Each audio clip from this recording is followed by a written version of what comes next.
ಹತ್ರ ಹೋದಾಗ ಸತ್ಯನಾರಾಯಣ ಅಂತ ಅಂದ್ರೆ ನಾನೇನೋ ಕಾರ್ ಅಂತ ನಿನಗೇಕೆ ಅಂತ ಕೇಳಿದ್ರು. PUC ಹಂತದಲ್ಲೇ ಹಮಾನಾಯ್ಕರದ್ದು ಇಷ್ಟು ಕಾಗದ ಇತ್ತು, ಭೈರಪ್ಪನವ್ರ ಕಾಗದ ಇತ್ತು, ಕುವೆಂಪು ಅವ್ರ ಕಾಗದ ಇತ್ತು, ಕಾರಂತರ 3-4 ಕಾಗದ ಇಟ್ಕೊಂಡು ಊರಿಗೆಲ್ಲ ತೋರಿಸ್ಕೊಂಡು ಓಡಾಡ್ತಿದ್ದೆ. ಈ ಅಪೂರ್ವ ಒಡನಾಟಗಳು ನಿಮ್ಮೊಳಗೆ ಸೃಷ್ಟಿಸಿದ ಏನೋ ಕಲ್ಸಿರುತ್ತೆ, ಏನೋ ತೋರಿಸಿರುತ್ತೆ, ಏನೋ ಸಿಕ್ಕಿರುತ್ತೆ, ಅದೇನಿರ್ಬೋದು ಸರ್? ಲೇಖನಿ ಜೊತೆ ಹೊಡೆದಾಡೋದಕ್ಕೆ ಲೇಖನಿಯನ್ನ ಬಿಡಬೇಕೆ ಹೊರತು ಕತ್ತಿಯನ್ನಲ್ಲ ಅಂತ ಹೇಳಿದ ಮಾತು ಇನ್ನೂ ನಂಬಿಕೆ ಬಿದ್ದಿದೆ. ಮಾಸ್ತಿ ಎಷ್ಟು ದೊಡ್ಡ ಲೇಖಕರು, ವ್ಯಕ್ತಿಯಾಗಿ ಅಷ್ಟೇ ದೊಡ್ಡ ವ್ಯಕ್ತಿ. ಅದಕ್ಕೆ ಹಮಾನಾಯ್ಕರು ಯಾವಾಗ್ಲೂ ಹೇಳೋರು, ಮಾಸ್ತಿಗಿಂತ ಒಳ್ಳೆ ಲೇಖಕರು ಬರ್ತಾರೆ ಕನ್ನಡದಲ್ಲಿ, ಬರಬಹುದು, ಆದ್ರೆ ಮಾಸ್ತಿ ಅಂತ ಎತ್ತರದ ವ್ಯಕ್ತಿತ್ವ ಬರೋದು ಬಹಳ ಕಷ್ಟ ಅಂತ.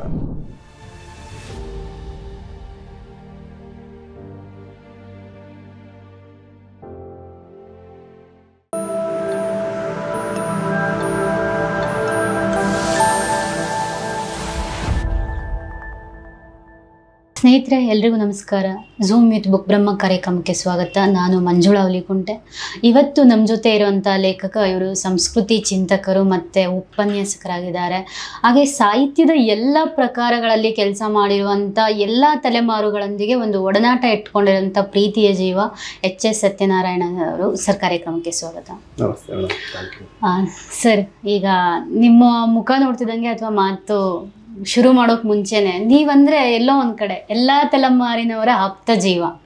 ಸಾಹಿತ್ಯಿಕವಾದ ಯಾವುದೇ ಕಾರ್ಯಕ್ರಮಗಳಲ್ಲಿ, ಅದು ಮಲೆನಾಡಿರ್ಬೋದು, ಬೆಂಗಳೂರು ಇರ್ಬೋದು, ನೀವು ಎಲ್ಲರನ್ನ ಒಳಗೊಳ್ತಿದ್ದೀರಾ. ಇದು ಹೇಗೆ ಸರ್, ಹೇಗೆ ಸಾಧ್ಯ ಆಗುತ್ತೆ? ಸಾಹಿತ್ಯ ಕಲಿಸೋದೇ ಅದು ಅಂತ ಅನ್ಕೊಂಡಿದ್ದೀನಿ ನಾನು. ಎಲ್ಲರನ್ನ ಒಳಗೊಂಡು ಎಲ್ಲರ ಜೊತೆ ನಾನು ಒಬ್ಬನಾಗಿ ಬದುಕುವಂಥದ್ದು, ಹಾಗಾಗಿ ಸಾಧ್ಯ ಆಯಿತು ಅಂತೇಳಿ ನಾನು ಅನ್ಕೊಂಡಿದ್ದೀನಿ. ಈಗ ಚಿಕ್ಕಮಂಗ್ಳೂರವ್ರಿಗೆ ಸಾಹಿತ್ಯ ಹೆಂಗೆ ಶುರುವಾಯಿತು ಅಂತ ಕೇಳಂಗಿಲ್ಲ, ಯಾಕಂದರೆ ಮಲೆನಾಡಿನವ್ರಿಗೆ ಕುವೆಂಪು, ತೇಜಸ್ವಿ ಅಂತ ಸಾಹಿತ್ಯ ಲೋಕದ ತುಂಬ ದೊಡ್ಡ ಶಕ್ತಿಗಳು ನಿಮ್ಮ ಹಿಂದೆ ಇರುತ್ತೆ.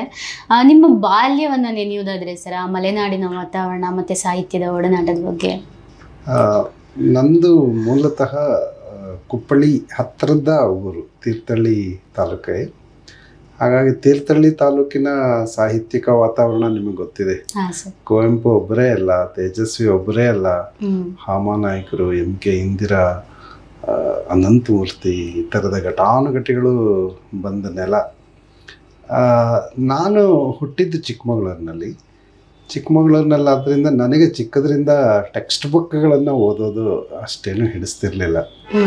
ಅದ್ಯಾಕೋ ಸಾಹಿತ್ಯದ ಕಡೆಗೆ ಯಾರು ನನ್ನನ್ನು ಎಳೆದ್ರು ಅಂತ ಹೇಳಲಾರೆ, ಗೊತ್ತಿಲ್ಲ. ಯಾಕಂತಂದರೆ ನನ್ನ ಅಕ್ಕಂದರು ಓದ್ತಾ ಇದ್ದ ಕಾದಂಬರಿಗಳನ್ನು ಹೈಸ್ಕೂಲಲ್ಲಿ ನಾನು ಕದ್ದು ಮುಚ್ಚಿ ಓದ್ತಾ ಇದ್ದೆ, ಓದಕ್ಕೆ ಬಿಡ್ತಿರ್ಲಿಲ್ಲ. ಆ ಮೂಲಕ ಸಾಯಿಸುತ್ತೇನೋ, ಉಷಾ ನವರತ್ನರಾಮ, ವಾಣಿ, ತ್ರಿವೇಣಿ, ಹೆಣ್ಮಕ್ಕಳು ಓದುವ ಸ್ತ್ರೀ ಲೇಖಕಿಯರು ಬರೆದ ಕೃತಿಗಳನ್ನೇ ಹೆಚ್ಚು ನಾನು ಓದಿದ್ದೇನೆ. ಅದಕ್ಕೆ ಮೊದಲೇ 4ನೇ ಕ್ಲಾಸು 3ನೇ ಕ್ಲಾಸಲ್ಲಿ ಇರುವಾಗ ಅಮರ ಚಿತ್ರಕಥೆ ಅಂತ ಬರೋದು, ಕಾಮಿಕ್ಸ್ ಬರುತ್ತಲ್ಲ, ಅದನ್ನು ಕನ್ನಡಕ್ಕೆ K. ಶಿವರಾಮ್ ಕಾರಂತರು ಅನುವಾದ ಮಾಡಿ ಅವರೇ ಚಿತ್ರ ಬರೆದಿರೋರು. ಅದು ತೆರೆದ ಲೋಕ ಇದೆಯಲ್ಲ, ಬಹಳ ದೊಡ್ಡದು ಅಂತೇಳಿ ನಾನು ಅಂದ್ಕೊಂಡಿದ್ದೀನಿ. ಅದು ಪುರಾಣದ ಬಗ್ಗೆ ಇರ್ಬೋದು, ಇತಿಹಾಸದ ಬಗ್ಗೆ ಇರ್ಬೋದು, ಸಾಮಾನ್ಯ ಈ ಕನ್ನಗಿ ಅಂತ ತಮಿಳ್ನಾಡಿನ ಒಂದು ದೇವತೆ, ಅದ್ರ ಬಗ್ಗೆ ಬರೆದಿದ್ದು, ಬಾಹುಬಲಿ ಬಗ್ಗೆ ಬರೆದಿದ್ದು, ಅಥವಾ ಬೀರ್ಬಲ್ ಅಕ್ಬರರ ಬಗ್ಗೆ ಬರೆದಿದ್ದು, ಈ ಥರದ ಕಥೆಗಳೆಲ್ಲ ಒಂದು ಆ ಲೋಕಕ್ಕೆ ನನ್ನನ್ನು ಎಳಿತಾ ಹೋಯ್ತೇನೋ ಅಂತೇಳಿ ನನಗೆ ಅನಿಸುತ್ತೆ. ಚಿಕ್ಕದ್ರಿಂದ ನನಗೆ ಒಟ್ಟಿನಲ್ಲಿ ಟೆಕ್ಸ್ಟ್ ಬುಕ್ ಬಿಟ್ಟು ಕತೆ ಪುಸ್ತಕ, ಕಾಮಿಕ್ಸ್ ಓದೋದು ಇದೆಲ್ಲ ಭಾಳ ಇಷ್ಟ. ಈಗ ನೀವು ಹೇಳಿದಾಗೆ ಮಲೆನಾಡು ಮತ್ತು ಅಲ್ಲಿನ ಸಾಹಿತ್ಯಿಕ ಸಾಂಸ್ಕೃತಿಕ ವಾತಾವರಣ ತುಂಬ ಫಲವತ್ತತೆಯಿಂದ ಕೂಡಿದ್ದು ಸಾಹಿತ್ಯಿಕವಾಗಿ. ನೀವು ಮನೆಯಿಂದನೇ ಓದೋಕ್ಕೆ ಶುರು ಮಾಡಿದೆ ಅಂತಲೂ ಹೇಳ್ತೀರಾ. ಬರೆಯೋಕೆ ಆರಂಭಿಸಿದ್ದೆ ಯಾವಾಗಲೂ ಸರ್? ನಾನೇನೋ ಬರಿಬೇಕು ಅನಿಸಿದ್ದೆ ಯಾವಾಗ ನಿಮಗೆ? ನಾನು ಪುಸ್ತಕ ರೂಪದಲ್ಲಿ ತಂದಿದ್ದು ಇತ್ತೀಚೆಗೆ, ಕೊರೋನಾ ಬಂದ ನಂತರ. ಆದರೆ ಅದಕ್ಕೆ ಮೊದಲು ಬರೆದಿದ್ದೀನಿ, ತುಂಬ ವಿಮರ್ಶೆ ಲೇಖನಗಳನ್ನು ಹೆಚ್ಚು ಬರೆದು ಪ್ರಕಟಿಸ್ತಿದ್ದೆ. ಮಾನಸ ಅಂತ ಮಹಿಳೆಯರಿಗಾಗಿ ಒಂದು ಪತ್ರಿಕೆ ತರ್ತಾಯಿದ್ರು, ಚಂಪಾವತಿ, ಸರಸ್ವತಿ ಅವರೆಲ್ಲ. ಅದರಲ್ಲಿ ನಾನು ಪುಸ್ತಕ ಪರಿಚಯ ಮಾಡ್ತಾ ಇದ್ದೆ. ಅದಕ್ಕೆ ಮೊದಲು ತುಂಬ ಕಡೆ ಬರೆದಿದ್ದಿದೆ. ಆದರೆ ನೀವು ಹೇಳಿದಾಗೆ ನಾನೊಬ್ಬ ಬರೀದಿದ್ರೆ ಕನ್ನಡಕ್ಕೆ ಏನು ನಷ್ಟ ಅನ್ನೋ ಭಾವನೆಯಲ್ಲಿ ಇದ್ದಿದ್ದೆ ನಾನು ಯಾವಾಗಲೂ. ಈಗಲೂ ಆ ಭಾವನೆಯಿಂದ ಏನು ದೂರ ಆಗಿಲ್ಲ. ಆದರೆ ಎಷ್ಟೊಂದು ಜನ ಬರೀತಾರಲ್ಲ, ಓದೋಣ, ಅದನ್ನು ಓದಿದ್ದನ್ನು ಹಂಚೋಣ, ಕಲಿತ ಕಡೆ ಹೋಗಿ ಮಾತಾಡೋಣ ಅಂಥೇಳಿ. ಹಾಗಾಗಿ ಯಾರು ಪುಸ್ತಕ ಬಿಡುಗಡೆ ಕರೀಲಿ ಹೋಗಿ ಮಾತಾಡೋದು, ವಿಮರ್ಶೆ ಬರೆಯೋದು ಈ ಥರ ಮಾಡ್ಕೊಂಡಿದ್ದೆ. ಕೊರೋನಾ ಸಮಯದಲ್ಲಿ ನಾನು ಮೊದಲ ಪುಸ್ತಕವನ್ನು ಬರೆದೆ. ಅದು ಒಂದು ಇವ್ರ ಕಾರಣಕ್ಕೋಸ್ಕರ. ಪೂತಿನ ಅವರ ಮಗಳು ಅಲ್ಮೇಲಾ ಅಯ್ಯಂಗಾರ್ ಅಂತಿದ್ದಾರೆ, ಅಮೆರಿಕಾದಲ್ಲಿದ್ದಾರೆ. ಮೈಸೂರಿನಲ್ಲೇ ಕನ್ನಡ MA ಮಾಡಿದವರು ಅವರು.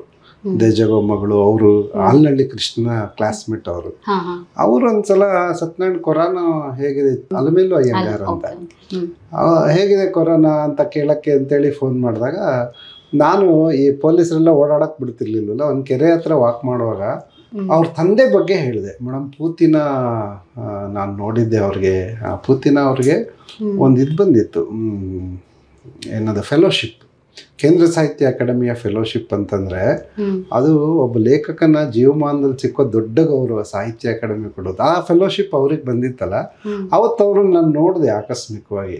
ಆ ಘಟನೆಯ ವಿವರಗಳನ್ನೆಲ್ಲ ಆಕೆಗೆ ಹೇಳಿದ್ನಲ್ಲ, ಇರಿ ಎಷ್ಟು ಚೆನ್ನಾಗಿ ಹೇಳಿದ್ರಿ, ಎಲ್ಲರೂ ಒಂದು ಕಡೆ ಬರೀರಿ ಇದನ್ನು ನಮ್ಮ ತಂದೆ ಬಗ್ಗೆ, ನಂಗೆ ಭಾಳ ಖುಷಿ ಆಯಿತು, ನೀವು ಕಣ್ಣೆದ್ರಿಗೆ ನಿಂತು ಹೇಳ್ತಿದ್ದೀರಾ, ನಾವಿಬ್ಬರು 16,000 ಕಿಲೋಮೀಟರ್ ದೂರದಲ್ಲಿದ್ದೀವಿ ಅಂತ ಅನ್ನಿಸ್ಲೇ ಇಲ್ಲ ಅಂತಂದರು. ನಾನೇನು ಮಾಡಿದೆ, ಅವತ್ತೇ ಕೂತು ಫೇಸ್ಬುಕ್ನಲ್ಲಿ ಕವಿ ಸಮಯ 1 ಅಂತ ಹಾಕ್ಬಿಟ್ಟು ಅದನ್ನು ಬರೆದೆ. ಅವ್ರಿಗೆ ಏನು ಹೇಳಿದ್ನೋ ಅದನ್ನು, ಪೂತಿನ ಅವ್ರ ನೆನಪುಗಳನ್ನೆಲ್ಲ ಬರೆದೆ. ಯಾಕಂದರೆ ನಾನು ವಿದ್ಯಾರ್ಥಿಯಾಗಿದ್ದಾಗ ಅವ್ರಿಗೆ ಕಾಗದ ಬರೆದು ಅವ್ರು ನಂಗೆ ಉತ್ತರ ಬರೆದಿದ್ರು, ನಾನು ಭೇಟಿ ಮಾಡಿದ್ದೆ, ಮಾತಾಡಿದ್ದೆ, ಇದೆಲ್ಲವನ್ನು ನೆನಪಿಟ್ಕೊಂಡು ಏನಪ್ಪಾ ನೀವು ಇಷ್ಟು ಚಿಕ್ಕ ವಯಸ್ಸಲ್ಲೇ ನನ್ನ ಪದ್ಯಗಳನ್ನೆಲ್ಲ ಹಿಂಗೆ ಹೇಳ್ತೀರಾ ಅಂತ ಬೆನ್ನು ತಟ್ಟಿದ್ರು ಪಾಪ ಅವರು. ಅದನ್ನು ಬರದೆ ಅಲ್ಲ, ತುಂಬ ಜನ ಫೇಸ್ಬುಕ್ಕಿನ ಗೆಳೆಯರು ಎಷ್ಟು ಚೆನ್ನಾಗಿದೆ ಅದು, ಬರೀ ನಿಂಗೆ ಎಷ್ಟು ಜನರ ಸಾಹಿತಿಗಳ ಒಡನಾಟ ಇತ್ತಲ್ಲ, ಬರೀ ಅಂತಂದ್ರೆ ನಾನು ಬರೀದೇ ಇದ್ದರು ತುಂಬ ಚಿಕ್ಕದ್ರಿಂದ ಒಬ್ಬರು ಪುಸ್ತಕ ಓದೋದು, ಅವ್ರ ಜೊತೆ ಒಡನಾಟ ಇಟ್ಕೊಳ್ಳೋದು, ಪತ್ರವೇ ಈ ಥರ ಮಾಡ್ಕೊಂಡು ಬಂದವನು. PUC ಹಂತದಲ್ಲೇ ಹಾಮಾನಾಯ್ಕರದ್ದು ಇಷ್ಟು ಕಾಗದ ಇತ್ತು, ಭೈರಪ್ಪನವ್ರ ಕಾಗದ ಇತ್ತು, ಕುವೆಂಪು ಅವ್ರ ಕಾಗದ ಇತ್ತು, ಕಾರಂತರ 3-4 ಕಾಗದ ಇಟ್ಕೊಂಡು ಊರಿಗೆಲ್ಲ ತೋರಿಸ್ಕೊಂಡು ಓಡಾಡ್ತಿದ್ದೆ. ಹಾಗಾಗಿ ಆ ನೆನಪುಗಳನ್ನು ನಾನೇನು ಮಾಡಿದೆ, ಅದು ಯಾಕೋ ಏನೋ ಕವಿ ಸಮಯ 1 ಅಂತ ಹಾಕಿದ್ನಲ್ಲ, ಒಂದಿನ ಗ್ಯಾಪ್ ಕೊಡೋದು, ಕುವೆಂಪು ಹತ್ರ ಹೋದಾಗ ಏನೇನಾಯಿತು ಅಂತೆಲ್ಲ ನೆನಪಿಸ್ಕೊಂಡು ನೆಕ್ಸ್ಟ್ ಡೇ ಬರೆಯೋದು. ಹಾಗೆ ಒಂದಿನ ಬಿಡುವು, ಒಂದಿನ ಬರವಣಿಗೆ, ಒಟ್ಟು 51 ದಿನ ಕಂಟಿನ್ಯೂಸ್ ಆಗಿ ಬರೆದ್ಬಿಟ್ಟೆ ಅದನ್ನು. ಅಪೂರ್ವ ಒಡನಾಟ ಅಂತ ನನ್ನ ಮೊದಲನೇ ಪುಸ್ತಕ. ಅದನ್ನು ನಮ್ಮ ಲೇಖಕರಾದ ಕಮ್ನಾಡಿಗ ನಾರಾಯಣ ಅವ್ರು ಕೊಡಿ, ನಾನು ಪುಸ್ತಕ ಮಾಡಿಸ್ಕೊಡ್ತೀನಿ ಅಂತೇಳಿ ಮಾಡಿಸಿದ್ರು. ಅಲ್ಲಿಂದ ಲೇಖಕ ಈಗ 4-5 ವರ್ಷದ ಹಿಂದೆ 50 ವರ್ಷ ಆದ್ಮೇಲೆ ಬರೆಯಕ್ಕೆ ಶುರು. ನೀವು ಹೇಳ್ದಾಗೆ ನಿಮ್ಗೆ ತುಂಬಾ ಒಡನಾಟ ಇತ್ತು. ಆದ್ರೂ ಇವಾಗ ಏನಂದ್ರೆ ಸಾಹಿತಿಗೆ ಹೋಗಕ್ಕೆ ಸ್ವಲ್ಪ ಕಾದಂಬರಿ ಓದೋರು, ಪಠ್ಯದ ಆಚೆಗೆ ಓದೋರು ಒಳ್ಳೆ ವಿದ್ಯಾರ್ಥಿಗಳಲ್ಲ ಅನ್ನೋದು ನಮ್ಮ ಕಾಲದ ನಂಬಿಕೆ ಇತ್ತು. ಆದ್ರೆ ನೀವು ಗೋಲ್ಡ್ ಮೆಡಲಿಸ್ಟ್ ಓದುವಾಗ ಕೂಡ ವಿದ್ಯೆಯಲ್ಲಿ ಅಂದ್ರೆ ಶಾಲಾ ಪಠ್ಯದಲ್ಲಿ ಕೂಡ ಪ್ರಥಮ ಸ್ಥಾನದಲ್ಲೇ ಎಲ್ಲದಲ್ಲಿ ಕಾಯ್ಕೊಂಡ್ ಬಂದಿದ್ದೀರಾ. ನಿಮ್ ಶಾಲಾ ಕಾಲೇಜು ದಿನಗಳ ಬಗ್ಗೆ SSLCಯಲ್ಲಿ 4 ಸಬ್ಜೆಕ್ಟ್ ಫೇಲ್. ನಾನು ಯಾರು ನಂಬೋದೇ ಇಲ್ಲ. ನನಗೆ 9ನೇ ಕ್ಲಾಸಲ್ಲಿ ಭೈರಪ್ಪನವ್ರ ಗೃಹಭಂಗ ಓದಿ ಅವ್ರಿಗೆ ಕಾರ್ಡ್ ಬರ್ದಿದ್ದು ನೆನಪಿದೆ. ಆದರೆ ಅದು ಯಾಕೋ ಏನೋ ಟೆಕ್ಸ್ಟ್ ಬುಕ್ ಈಗಲೂ SSLC ಎಕ್ಸಾಮ್ ಕೂರಿಸಿ ನಾನು ಮತ್ತೆ ಫೇಲ್ ಆಗಿಬಿಡ್ತೀನಿ. ಆ ಥರದ ವಿದ್ಯಾರ್ಥಿ, ಓದ್ತಿರ್ಲಿಲ್ಲ. ಆದರೆ ನನ್ನನ್ನು ನಾನು ಸಾಹಿತ್ಯಿಕ ಕಾರ್ಯಕ್ರಮದಲ್ಲಿ ಕವಿತೆ, ಅವಾಗೆಲ್ಲ ಕವಿತೆ ಬರೆಯೋಕ್ಕೆ ಟ್ರೈ ಮಾಡೋದು, ವಾಚಕರ ವಾಣಿಗೆ ಪತ್ರ ಬರೆಯೋದು, ಅದನ್ನ ಎಲ್ಲರಿಗೂ ಹಿಂಗೆಲ್ಲ ಮಾಡ್ತಿದ್ನಲ್ಲ, ಇವನು ಭಾಳ ಬುದ್ಧಿವಂತ ಅಂತ ಅನ್ಕೊಂಡ್ಬಿಟ್ಟಿದ್ರು. ಆದರೆ ನಾನು ಫೇಲ್ ಆದ್ನಲ್ಲ, ನಮ್ಮ ತಾಯಿ, ನಾನು ತುಂಬ ಕಡೆ ಹೇಳ್ತಾ ಇರ್ತೀನಿ, ಇಂದ್ರಮ್ಮ ಅಂತ ಆಸ್ಪತ್ರೆಯಲ್ಲಿ ಆಯಾ ಕೆಲಸ ಮಾಡೋರು. ನಮ್ಮ ತಂದೆ ಕೆಲಸ ಇರಲಿಲ್ಲ, 4 ಮಕ್ಕಳನ್ನ ಸಾಕ್ಬೇಕಿತ್ತು, ನಾನು ಕೊನೆಯವನು. ಅವರು ಹೊಡಿಲಿಲ್ಲ ಬಡಿಲಿಲ್ಲ, ಕರ್ಕೊಂಡೋಗ್ಬಿಟ್ಟು ಮನೆ ಕಡೆ, ಈ ಮನೆ ಹಿಂದೆ ಹಿತ್ತಲಲ್ಲಿ ತುಳಸಿ ಗಿಡ ಇತ್ತು, ಅಲ್ಲಿ ನಿಲ್ಲಿಸ್ಕೊಂಡು, ನೋಡು ಮಗು, ನಾನು ಓದಲಿಲ್ಲ ಒಂದು ಅಕ್ಷರನು, ಅದಕ್ಕೆ ಯಾರ್ದು ಹೇಲು ಉಚ್ಚೆ ಬಳಿತಾ ಊಟ ಮಾಡೋವಾಗ ಅಸಹ್ಯ ಪಡ್ತಾ ನನ್ನ ಮಕ್ಕಳಿಗೆ ಇಂಥ ಸ್ಥಿತಿ ಬರದೇ ಇರ್ಲಪ್ಪ ದೇವರೇ ಅಂತಿರ್ತೀನಿ. ಅದಕ್ಕೆ ನಿಮ್ಮನ್ನೆಲ್ಲ ಓದಕ್ಕೆ ಕಳಿಸ್ತೀನಲ್ವಾ ಕಂದ, ನೀನು ಓದಬೇಕು ಅಂತೇಳಿ 2 ಹನಿ ಕಣ್ಣೀರು ಹಾಕ್ಬಿಟ್ರು ಅವತ್ತು. ನನಗೆ ತುಂಬ ಮನಸ್ಸು ಪರಿವರ್ತನೆ ಆಯಿತು. ಇಲ್ಲಮ್ಮ, ನಾನು ಓದ್ತೀನಿ ಖಂಡಿತ, ನಿಂಗೆ ಖುಷಿ ಆಗೋದಾದ್ರೆ ಅಂತ ಅವ್ರಿಗೆ ಪ್ರಾಮಿಸ್ ಮಾಡಿ ಅಲ್ಲಿಂದ PUCಯಿಂದ ಚೆನ್ನಾಗಿ ಓದಿದೆ. ಆ SLC ಫೇಲ್ ಆಗಿದ್ನಲ್ಲ, 4 ಸಬ್ಜೆಕ್ಟ್ ವಾಪಸ್ ಕಟ್ಟಿದೆ. ಆಗ ಅವರು 2 ಕಟ್ಟು ಮಗು, ವರ್ಷ ಎಲ್ಲ ಓದಿ 2 ಪಾಸ್ ಆಗಿದೆಯಾ, ಎಲ್ಲಿ ಪಾಸ್ ಮಾಡ್ತೀಯಾ 3 ತಿಂಗಳಲ್ಲಿ ಅಂತ ಚಾಲೆಂಜ್ ಮಾಡಿ 6 ಸಬ್ಜೆಕ್ಟನ್ನು ಕಟ್ಟಿ ಕರೆಕ್ಟಾಗಿ 210 ಮಾರ್ಕ್ಸ್, 1 ಮಾರ್ಕ್ಸ್ ಕಡಿಮೆ ಬಂದರೆ ಅಷ್ಟು ಫೇಲ್ ಆಗಿಬಿಡ್ತಿತ್ತು. ಆ ಥರ ನಾನು ಪಾಸಾಗಿದ್ದು. ಬಟ್ ಪಾಸ್ ಮಾಡಿದ ಮೇಲೆ ನನಗೆ ಇಲ್ಲ, ನಾನು ಓದಬೇಕು, ನಮ್ಮ ಅಮ್ಮಂಗೆ ಇದರಿಂದ ಖುಷಿ ಆಗುತ್ತೆ. ಆಮೇಲೆ ಆಕೆ ಹೇಳಿದ್ದು ನನ್ನ ಮನಸ್ಸಲ್ಲಿತ್ತು, ಓದಿದ್ರೆ ಮಾತ್ರ ನಿನ್ನ ಕಾಲ ಮೇಲೆ ನೀನು ನಿಲ್ತೀಯ, ಇಲ್ದಿರ ನೋಡಿ ಈ ಸ್ಥಿತಿಯಿಂದ ಬಿಡಿಸ್ಕೋಬೇಕು ಅಂತೇಳಿ. ಬಡತನ ಇತ್ತಲ್ವ, ಎಲ್ಲ ಬಡತನ. ನನಗೆ ನಮ್ಮ ಅಕ್ಕಂದರು, ನಾನು ಕೊನೆಯವನಾದ್ರಿಂದ ಆ ಬಡತನದ ಪ್ರಭಾವ ನನ್ನ ಮೇಲೆ ಆಗದೆ ಇದ್ದಂಗೆ ಮುದ್ದಾಗಿ ಸಾಕ್ಬಿಟ್ಟಿದ್ರು. ಅವ್ರ ಪಾಲಿಂದ ಕೊಡೋದು, ನೋಡ್ಕೊಳ್ಳೋದು, ಒಬ್ಬನೇ ತಮ್ಮ ಅಂತ. ಹಾಗಾಗಿ ನನಗೆ ಅಂಥ ಬಡತನ, ಆದರೆ ಬಡತನ ಇತ್ತು ನಮ್ಮಲ್ಲಿ. ಯಾಕಂದರೆ ರೇಷನ್ ಅಕ್ಕಿಗೆ ಕ್ಯೂ ನಿಂತು ಕಾದರೆ ಊಟ ಅನ್ನೋ ಸ್ಥಿತಿ ಇತ್ತು ನಮಗೆ. ಹಾಗಾಗಿ ನನಗೆ ಅದು ಅಮ್ಮನ ಮಾತು. ಅದಕ್ಕೆ ಈಗಲೂ ನಮ್ಮನೆ ದೇವ್ರ ಮನೆಯಲ್ಲಿ ಅಮ್ಮನ ಫೋಟೋನೇ ಇರೋದು. ನಾನು ಬೇರೆ ದೇವರನ್ನು ಪೂಜೆ ಮಾಡೋದೇ ಇಲ್ಲ. ತಾಯಿ ದೇವರು ಅಂತೆಲ್ಲ ಮಾತಲ್ಲಿ ಹೇಳ್ತಾರಲ್ಲ, ನಮ್ಮ ಮನೆಗಳಲ್ಲಿ ಇಡಲ್ಲ ತೀರ್ಕೊಂಡವ್ರ ಫೋಟೋಗಳನ್ನ. ಆದರೆ ನಾನು ಇಟ್ಕೊಂಡು ನಮ್ಮ ಅಮ್ಮನ ಹತ್ರನೇ ದೀಪ ಹಚ್ತೀನಿ. ಹಾಗಾಗಿ ಆಮೇಲೆ ನಾನು ಓದ್ತಾ ಹಾಮನಾಯಕರಿಗೆಲ್ಲ ಕಾಗದ ಬರಿತಾ ಇದ್ದೆ. ಅವರು ಮೈಸೂರು ಯೂನಿವರ್ಸಿಟಿಯಲ್ಲಿದ್ದರು. ಆಮೇಲೆ ನಾವು ಕುವೆಂಪು ಯೂನಿವರ್ಸಿಟಿ ಅಂತ ಆಗ್ಬಿಡ್ತು. ಸರ್ ಅಲ್ಲಿಗೆ ಬರಬೇಕಲ್ಲ ನಾನು ಓದೋಕ್ಕೆ ಅಂದರೆ, ನೀವು ಅವಾಗ ಫಸ್ಟ್ ಆರ್ ಸೆಕೆಂಡ್ ಪ್ಲೇಸಿಗೆ ಬಂದರೆ ಕೊಡ್ತಾರೆ ಅಂದ್ರಲ್ಲ, ಆ ಹುಚ್ಚಲ್ಲಿ ನಾನು ಚೆನ್ನಾಗಿ ಓದ್ಬಿಟ್ಟೆ. ಡಿಗ್ರಿನಲ್ಲಿ ಯೂನಿವರ್ಸಿಟಿಗೆ ಫಸ್ಟ್ ಬಂದೆ, ಕನ್ನಡದಲ್ಲಿ ಗೋಲ್ಡ್ ಮೆಡಲ್ ಬಂತು. ಆ ಥರದ ಕತೆ ನಂದು. ನಾನು ಬೇಸಿಕಲಿ ಜಾಣ ಏನಲ್ಲ. Great sir. ಅಂದರೆ ಬದುಕಿನ ಪಾಠ ಕಲಿಸೋ ಚಿಕ್ಕ ಪಾಠಗಳ ಮುಂದೆ ನಾವು ಪಾಠದಿಂದ ಕಲಿಯೋದು ಭಾಳ ಕಡಿಮೆ ಅನಿಸುತ್ತೆ. ಈಗ ನೀವು ಹೇಳಿದಾಗೆ ನಿಮ್ಮ ಮೊದಲನೇ ಪುಸ್ತಕ ಅಪೂರ್ವ ಒಡನಾಟನೇ ಬಂದು ತುಂಬ ದೊಡ್ಡ ಸಾಹಿತಿಗಳೊಂದಿಗೆ ನಿಮ್ಗಿದ್ದ ಒಡನಾಟ ಈಗ ಆ ಪುಸ್ತಕ ಬರೆದಾಗ ನಿಮಗೆ ಬಂದ ರೆಸ್ಪಾನ್ಸ್ ಹೇಗಿತ್ತು ಸರ್? ಭಾಳ ಒಳ್ಳೆ ಪ್ರತಿಕ್ರಿಯೆ ಬಂತು. ತುಂಬ ದೊಡ್ಡವರೆಲ್ಲ ಮೆಚ್ಚಿ ಬರೆದ್ರು. HS ರಾಘವೇಂದ್ರ ರಾವ್ ಮಾತಾಡಿದ್ ನಂಗೆ ಇನ್ನೂ ನೆನಪಿದೆ. ಆ ಪುಸ್ತಕ ಓದ್ಬಿಟ್ಟು ಅಸಾಧ್ಯವಾದ ನೆನಪಿನ ಶಕ್ತಿ ನಿಂದು, ಆಮೇಲೆ ಅಸಾಧ್ಯವಾದ ಓದು, ಅಸಾಧ್ಯವಾದ ತುಂಟತನ, ಈ ಮೂರು ಆ ಪುಸ್ತಕ ನಿನ್ನ ಕೈಲಿ ಬರ್ಸಿದೆ. ಯಾಕಂದ್ರೆ ನಾನು ಶಿವರುದ್ರಪ್ಪನವ್ರನ್ನೆಲ್ಲ ಕೆಣಕಿ ಮಾತಾಡಿದ್ದೆಲ್ಲ, ಅಂದರೆ ಆ ಪುಸ್ತಕ ನಾನೊಬ್ಬ ಸಾಹಿತ್ಯ ನೋಡಿದಾಗ ಹೀಗಿದೆ, ಹೀಗೆ ಕೂತಿ ಈ ಥರದ್ದಲ್ಲ. ಅದು ಏನು ವಿಶೇಷ ಇತ್ತು ಅಂತ, ಈ ಕಾರಂತರ ಹತ್ರ ಹೋದಾಗ ನಾನು ಸತ್ಯನಾರಾಯಣ ಅಂತ ಅಂದರೆ, ನಾನೇನೋ ಕಾರ್ ಅಂತ, ನಿನಗ್ಯಾಕೆ ಅಂತ ಕೇಳಿದ್ರು. ಈ ಥರದ ಪ್ರಸಂಗಗಳನ್ನು ಇಟ್ಕೊಂಡು ನಾನು ಮಾಡಿ ಪುತಿನ್ ಅವ್ರನ್ನ ಮಾತಾಡಿಸ್ತಾ ರಸ್ತೆಯಲ್ಲಿ ಮೇಲ್ಕೋಟೆಗೆ ಹೋಗ್ಬೇಕಪ್ಪ ಅಂದರೆ, ನಿಮ್ಗೆ 2 ಕಣ್ಣು ಕಾಣಲ್ವಲ್ಲ, ಚಲುನಾರಾಯಣನ ನೋಡೋಕೆ ಯಾಕೆ ಹೋಗ್ಬೇಕು ಅಂತ ಕೇಳ್ಬಿಟ್ಟಿದೆ. ಅವರು ಹಂಗಲ್ಲ ಮಗು, ನನ್ನ ಕಣ್ಣಿರೋ ತನಕ ಅವನನ್ನು ನೋಡಕ್ಕೆ ನಾನು ಹೋಗ್ತಿದ್ದೆ, ಈಗ ಅವನು ನನ್ನನ್ನು ನೋಡಲಿ ಅಂತ ಹೋಗಬೇಕು, ಅಭ್ಯಾಸ ತಪ್ಪಿಸ್ಬಾರ್ದು ಅಂದಿದ್ದು ಅಧ್ಯಾತ್ಮದ ಒಂದು ಹೊಸ ಪರಿಭಾಷೆ ಥರ ನಂಗೆ ಅನ್ನಿಸ್ತು. ಆಗ ಶಿವರುದ್ರಪ್ಪನವ್ರ ಮನೆಗೆ ಹೋದಾಗ ಹಿಂಗೆಲ್ಲ ಕೆಣಕ್ ಬಿಟ್ಟಿದ್ದೆ ಅಲ್ಲ, ಅದಕ್ಕೆ HR ಹಂಗಂದ್ರೆ. ಆದರೆ ನಮ್ಮ ಈ ನಾಡು ಕಂಡ ಧೀಮಂತ ವಿದ್ವಾಂಸರಲ್ಲಿ ಒಬ್ಬರು ಹಿರಿಯ ಜೀವ ಡಾಕ್ಟರ್ TV ವೆಂಕಟಾಚಲ ಶಾಸ್ತ್ರಿಗಳು 1 ಗಂಟೆ ಮಾತಾಡಿದ್ರು ಆ ಪುಸ್ತಕದ ಬಗ್ಗೆ. ಅವ್ರ ಬಗ್ಗೆನೂ ಇದೆ ಅದರಲ್ಲಿ. ನನ್ನ ಬಗ್ಗೆ ಬರೆದಿದ್ಯಾ ಅಂತಲ್ಲ ಮಗು, 51 ಜನರನ್ನ ನೀನು ಹೋಗಿ ನೋಡಬೇಕು ಅಂದರೆ ಸುಮ್ಮನೆ ಆ ಪ್ರೇರಣೆ ಬರಲ್ಲ, ಅವರನ್ನು ಓದಿದ್ಯಾ ನೀನು.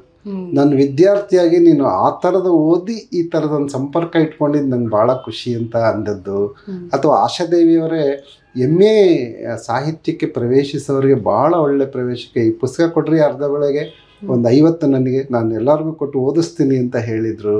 ಈ ಥರದ ವೈದೇಹಿಯವರು ಏನಪ್ಪ ಹಿರಿಯ ಇವ್ರ ಜೊತೆ ನನ್ನನ್ನು ಇಟ್ಬಿಟ್ಟಿದೆಯಲ್ಲ ಒಬ್ಬ ಹೆಣ್ಮಗಳನ್ನು ಅಂತ ಹೇಳಿದ್ದು. ಇದೆಲ್ಲ ಒಳ್ಳೆ ಅದಕ್ಕಿಂತ ಓದುಗರು ತುಂಬ ಚೆನ್ನಾಗಿ 3-4 ತಿಂಗಳಲ್ಲಿ ಖಾಲಿನೇ ಆಗೋಯ್ತು ಪುಸ್ತಕ ಅದು ಅಷ್ಟು. ಆಮೇಲೆ ಸುಮಾರು 50ಕ್ಕಿಂತ ಹೆಚ್ಚು ವಿಮರ್ಶೆಗಳು ಅದರ ಬಗ್ಗೆ ಬಂದು ನನಗೆ ಆಮೇಲೆ ನಾನು ಬರಿತೀನಿ ಪರವಾಗಿಲ್ಲ ಅಂತ ಒಂದು ಭರವಸೆ ಬಂತು.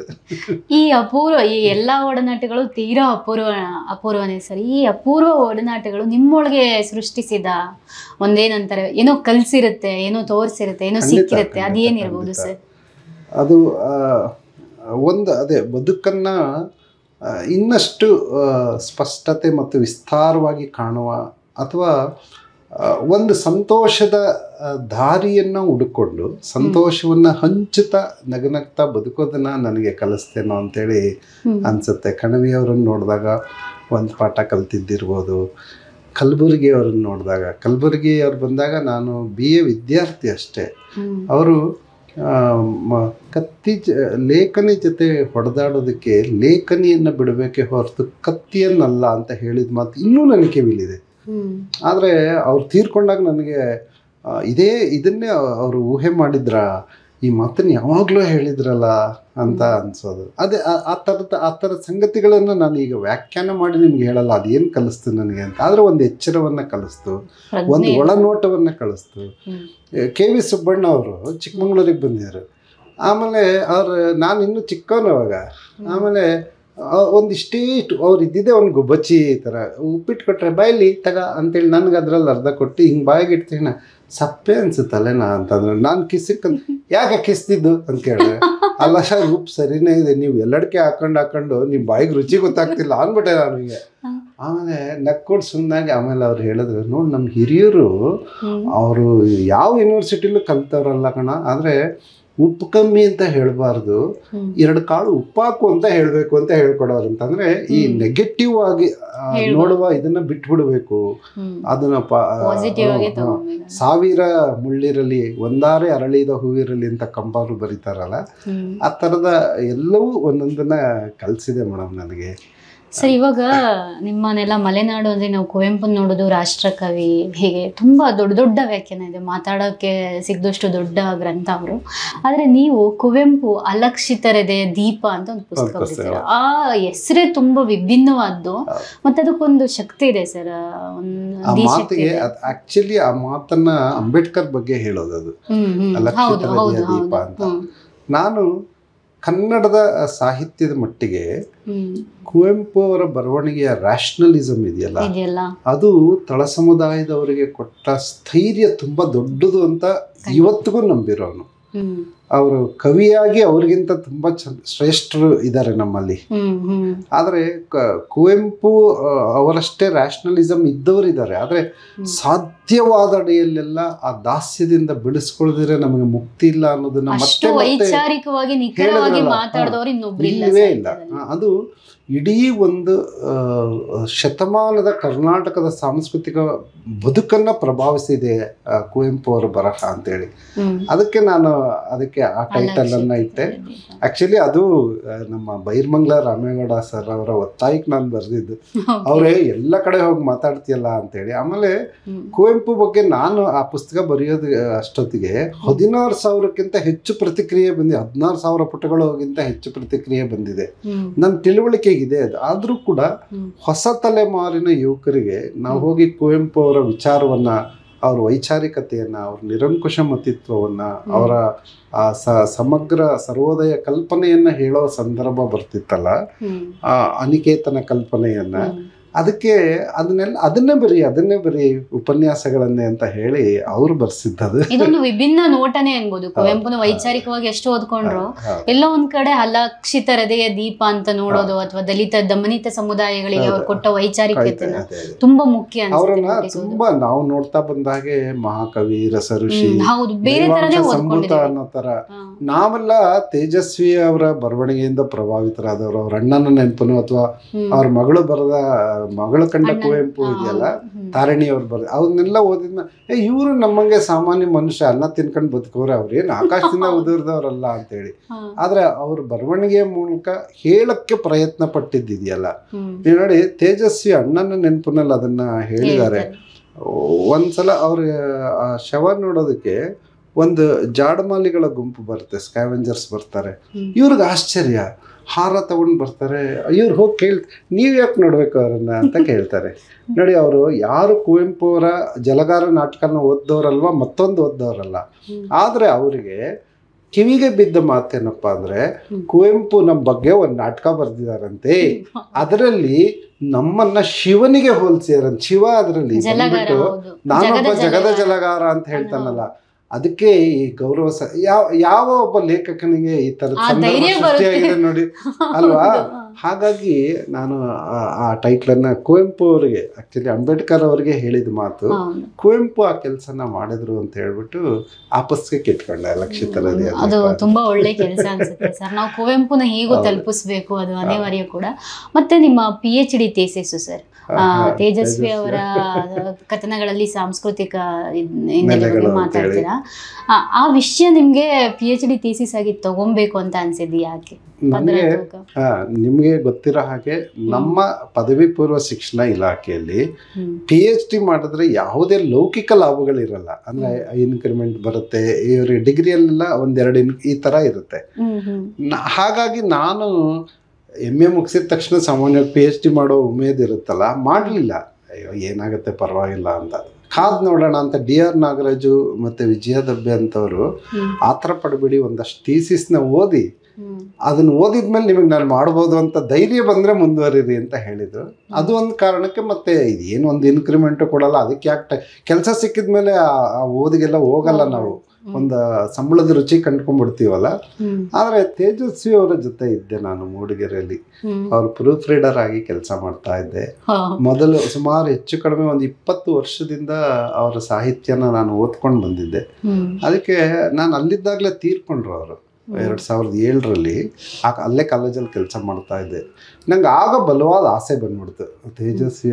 ಅದುವರೆಗೆ ತೇಜಸ್ವಿಯನ್ನು ಲಂಕೇಶ್ ಜೊತೆ, ಅನಂತಮೂರ್ತಿ ಜೊತೆ ಈ ಥರ ಕಂಪೇರ್ ಮಾಡಿದ ಅಧ್ಯಯನಗಳಿದ್ವು ಕನ್ನಡದಲ್ಲಿ. ಸಮಗ್ರವಾಗಿ ಅವ್ರ ಬಗ್ಗೆನೇ ಮಾಡಬೇಕು ಅಂತ ಒಂದು ಒತ್ತಾಸೆ ಬಂತು ನನಗೆ.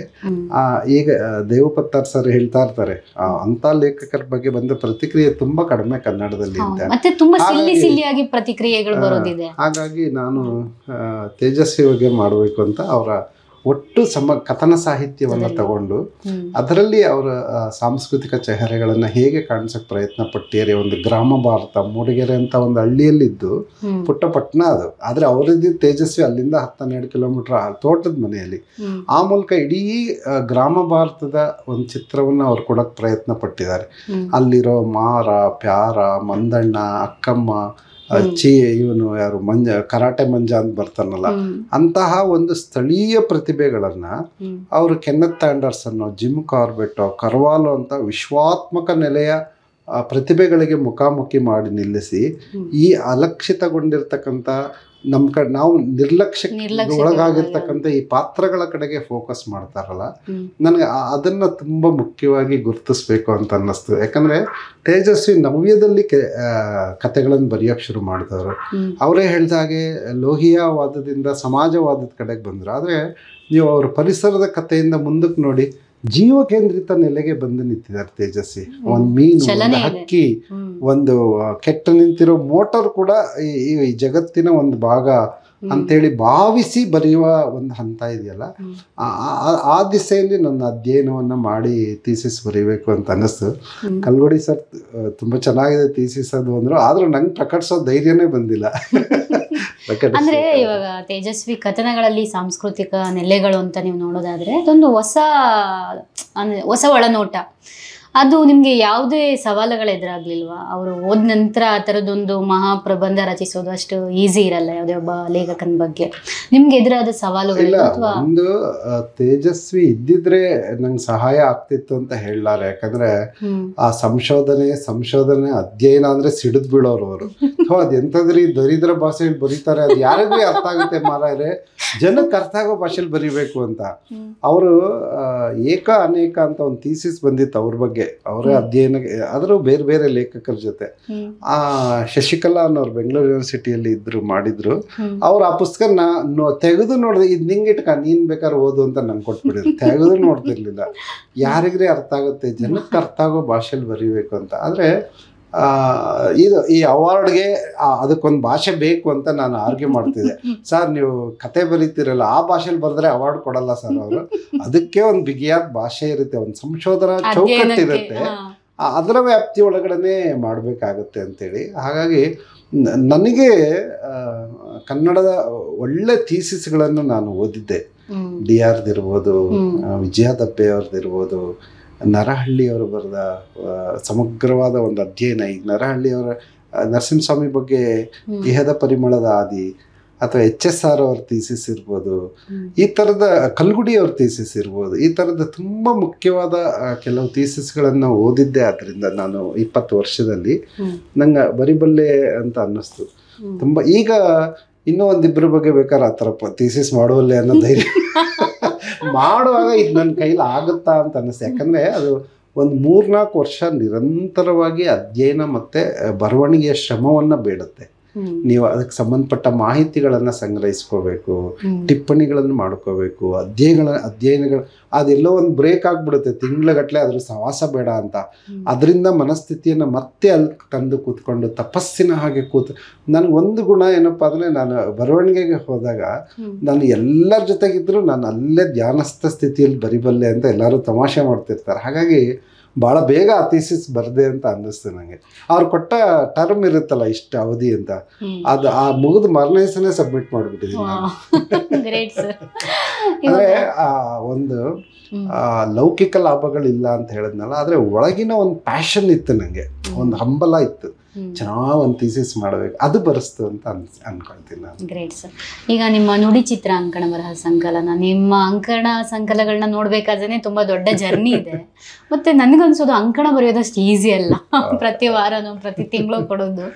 ನುಡಿ ಚಿತ್ರದ ಬಗ್ಗೆ ಹೇಳೋದಾದ್ರೆ ಸರ್? ನುಡಿ ಚಿತ್ರ ಹುಣಸವಾಡಿ ರಾಜನ್ ಸರ್ ಅವರು, ಅವರ ಸಂಯುಕ್ತ ಕರ್ನಾಟಕ ಪತ್ರಿಕೆಯ ಚೀಫ್ ಎಡಿಟರ್ ಅವರು ಬರ್ಸಿದ್ದು. ಹೋಗು ನಿಸಾರ್ ಅಹಮದ್ನ ಮಾತಾಡ್ಸುವರಿ, ಹೋಗು HSC ಅವ್ರನ್ನ ಮಾತಾಡ್ಸುವರಿ, ನರಹಳ್ಳಿನ ಮಾತಾಡ್ಸುವರಿ ಅಂತೇಳಿ ಒಂದು ಅಸೈನ್ಮೆಂಟ್ಗಳನ್ನು ಕೊಡೋರು. ಇವತ್ತು ಈ 3-4 ಕೊಡೋರನ್ನ ಮಾತಾಡ್ಸು ಅಂತ. ಅದ್ರ ಬಹಳ ದೊಡ್ಡ ಲಾಭ ಆಗಿದೆ ನನಗೆ, ಅವರೆಲ್ಲರ ಸಿಕ್ಕಿದೆ. ಆಮೇಲೆ ಹಂಗೆ ಹೋಗ್ಬೇಕಾದ್ರೆ ಓದ್ಕೊಂಡು ಹೋಗ್ತಿದ್ದೆ ಅಲ್ಲ, ಅದು ವೈಯಕ್ತಿಕವಾದ ನಾನು ಯಾರ ಬಗ್ಗೆ ಬರೆದ್ರು ನಾನು ತುಂಬ ಜನಕ್ಕೆ ಹೇಳ್ತಾ ಇರ್ತೀನಿ, ವೈಯಕ್ತಿಕ ವಿಕಾಸ ತುಂಬ ಮುಖ್ಯ ಅಂತೇಳಿ. ಈಗ ನಾನು ಒಂದು ಭಾಷಣಕ್ಕೆ ಹೋಗ್ತೀನಿ ಅಂತಂದರೆ, ನಿಮ್ಮ ಪುಸ್ತಕ ಬಿಡುಗಡೆಗೆ ನಾನು ಬಂದೆ ಅಂತಂದರೆ ನಾನು ಅದನ್ನು ಓದ್ಕೊಂಡು ಬಂದಿರ್ತೀನಿ. ಅದರ ಲಾಭ ನನಗೆ ತುಂಬ ದೊಡ್ಡದು.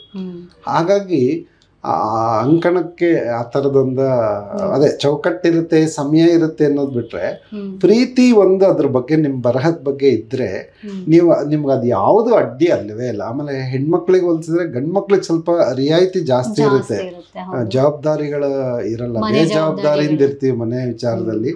ಹಾಗಾಗಿ ಟೈಮ್ ಸಿಗುತ್ತೆ, ಆದರೆ ಅದನ್ನ ಬಳಸ್ಕೋಬೇಕಷ್ಟೇ ಓದಿಗೆ ಮತ್ತೆ ಬರವಣಿಗೆ ಚೌಕಟ್ಟಿಗೆ. ಅದರಲ್ಲಿ ನುಡಿ ಚಿತ್ರದಲ್ಲೂ ಅಷ್ಟೇ ವಿಜಯ ದಬ್ಬೆ ಅವರನ್ನು ಕುರಿತು ಮತ್ತೆ ನಮ್ಮ ಲಂಕೇಶ್ ಬಗ್ಗೆ ತುಂಬ ಹೆಚ್ಚು ಕಡಿಮೆ 21 ಪುಟದ ಲೇಖನ ಬರೆದ್ಬಿಟ್ಟಿದ್ದೀನಿ ನಾನು ವಿಸ್ತಾರವಾಗಿ. ಅಂದರೆ ಚಿಕ್ಕ ಅಂಕಣವನ್ನೇ ವಿಸ್ತರಿಸಿ ಇವತ್ತಿನ ತಲೆಮಾರಿಗೆ ಲಂಕೇಶ್ ಅಂತವ್ರನ್ನ, ಚಿದಾನಂದ ಮೂರ್ತಿ ಅಂತವ್ರನ್ನ, ನನಗೆ ಇದರಲ್ಲಿ ಚಿದಾನಂದ ಮೂರ್ತಿ ಬಗ್ಗೆ ಬರೆದಿಲ್ಲ ಅನ್ನೋ ಒಂದು ಕೊರಗುಳಿದ್ಬಿಟ್ಟಿತ್ತು ಅಪೂರ್ವ ಒಡನಾಟದಲ್ಲಿ. ಅದು ಅವ್ರು ತೀರ್ಕೊಂಡ ನಂತರ ಈ ಅಂಕಣದಲ್ಲಿ ಸಾಧ್ಯ ಆಯಿತು. ಹಾಗಾಗಿ ನುಡಿ ಚಿತ್ರ ಬಂತು. ಪಾಪ ನಿಮ್ಮ ಹಾಗೆ ಚಿಕ್ಕ ಹುಡುಗರೇ ಪಬ್ಲಿಷ್ ಮಾಡಿರೋದು ಅದು. ಚೇತನ್ ನಾಗರಾಳ್ ಅವ್ರ ಗೆಳೆಯರೆಲ್ಲ ಸೇರ್ಕೊಂಡು ಕಾಚಕ್ಕಿ ಪ್ರಕಾಶನ ಅಂತ. ನಾನು ಸ್ವಲ್ಪ ಚಿಕ್ಕ ಹುಡುಗರ ಜೊತೆ ಜಾಸ್ತಿ ಇರ್ತೀನಿ. ಮಿಂಚುಳ್ಳಿ ಅವರು ಬಿದಿರ ತಡಿಕೆ ಮಾಡಿದ್ರು, ಅಲ್ಲಂಪು ಪ್ರಕಾಶನದವರು ನನ್ನ ಕೆಲವು ಪುಸ್ತಕ ಎಲ್ಲ ನನ್ನ ಸ್ಟೂಡೆಂಟ್ಸ್ ಥರನೇ.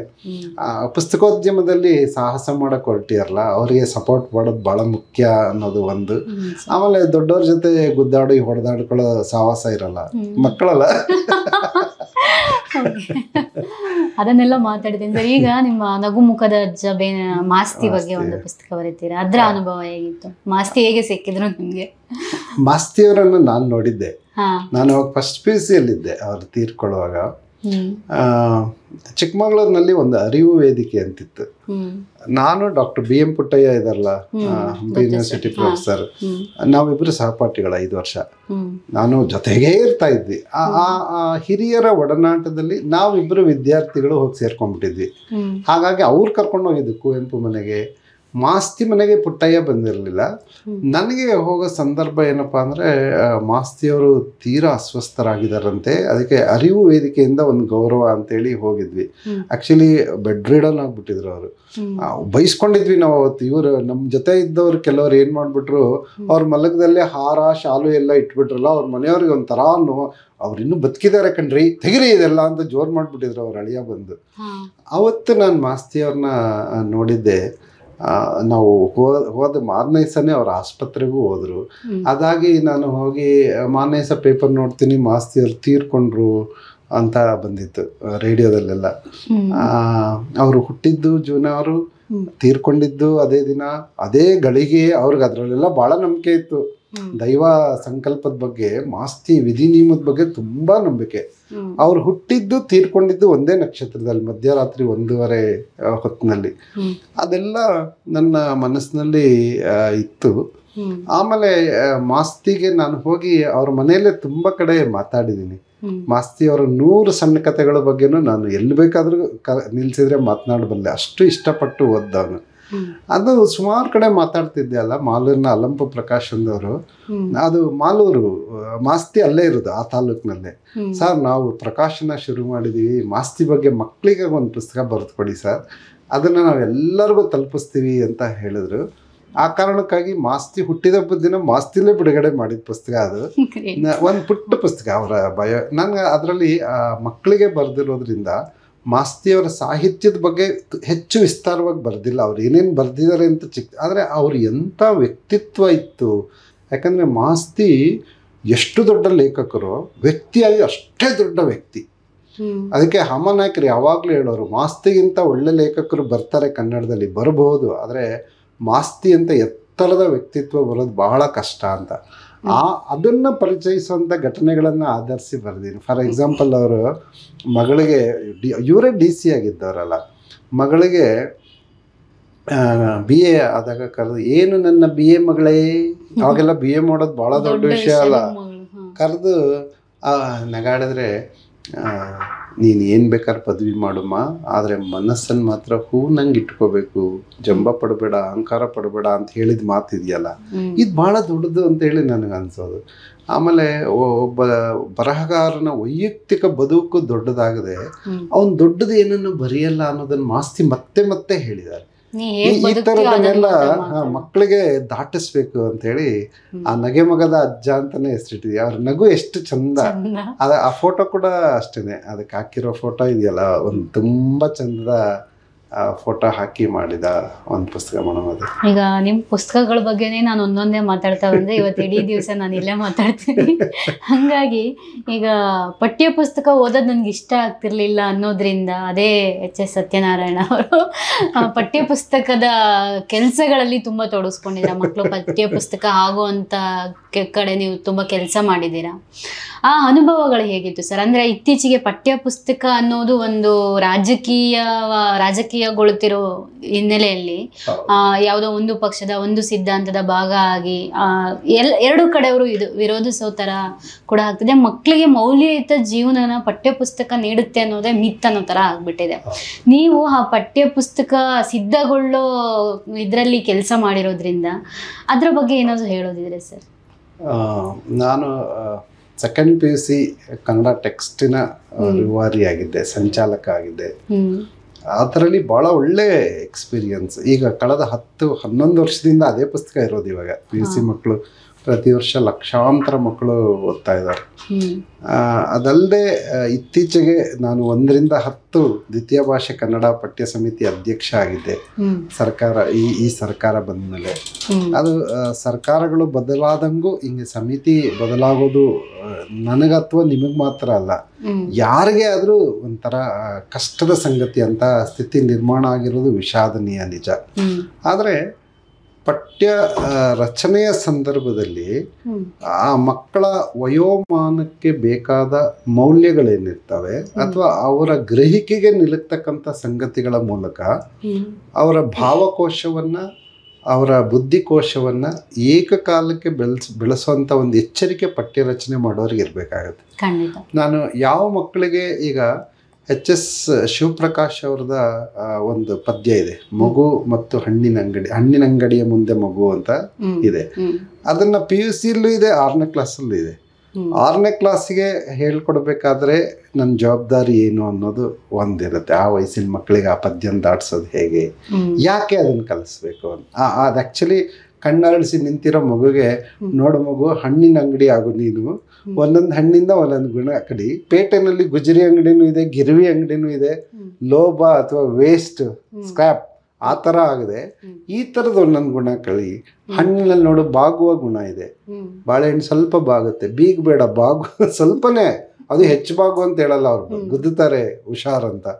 ಆಮೇಲೆ ಹುಳಿ ಹಣ್ಣುಗಳು ಇರ್ತವೆ, ಹುಳಿಯನ್ನ ಸಿಹಿಯಾಗಿ ಪರಿವರ್ತಿಸೋ ಮಾವು ಕಿತ್ತಳೆ ಅಂತವೂ ಇರ್ತವೆ.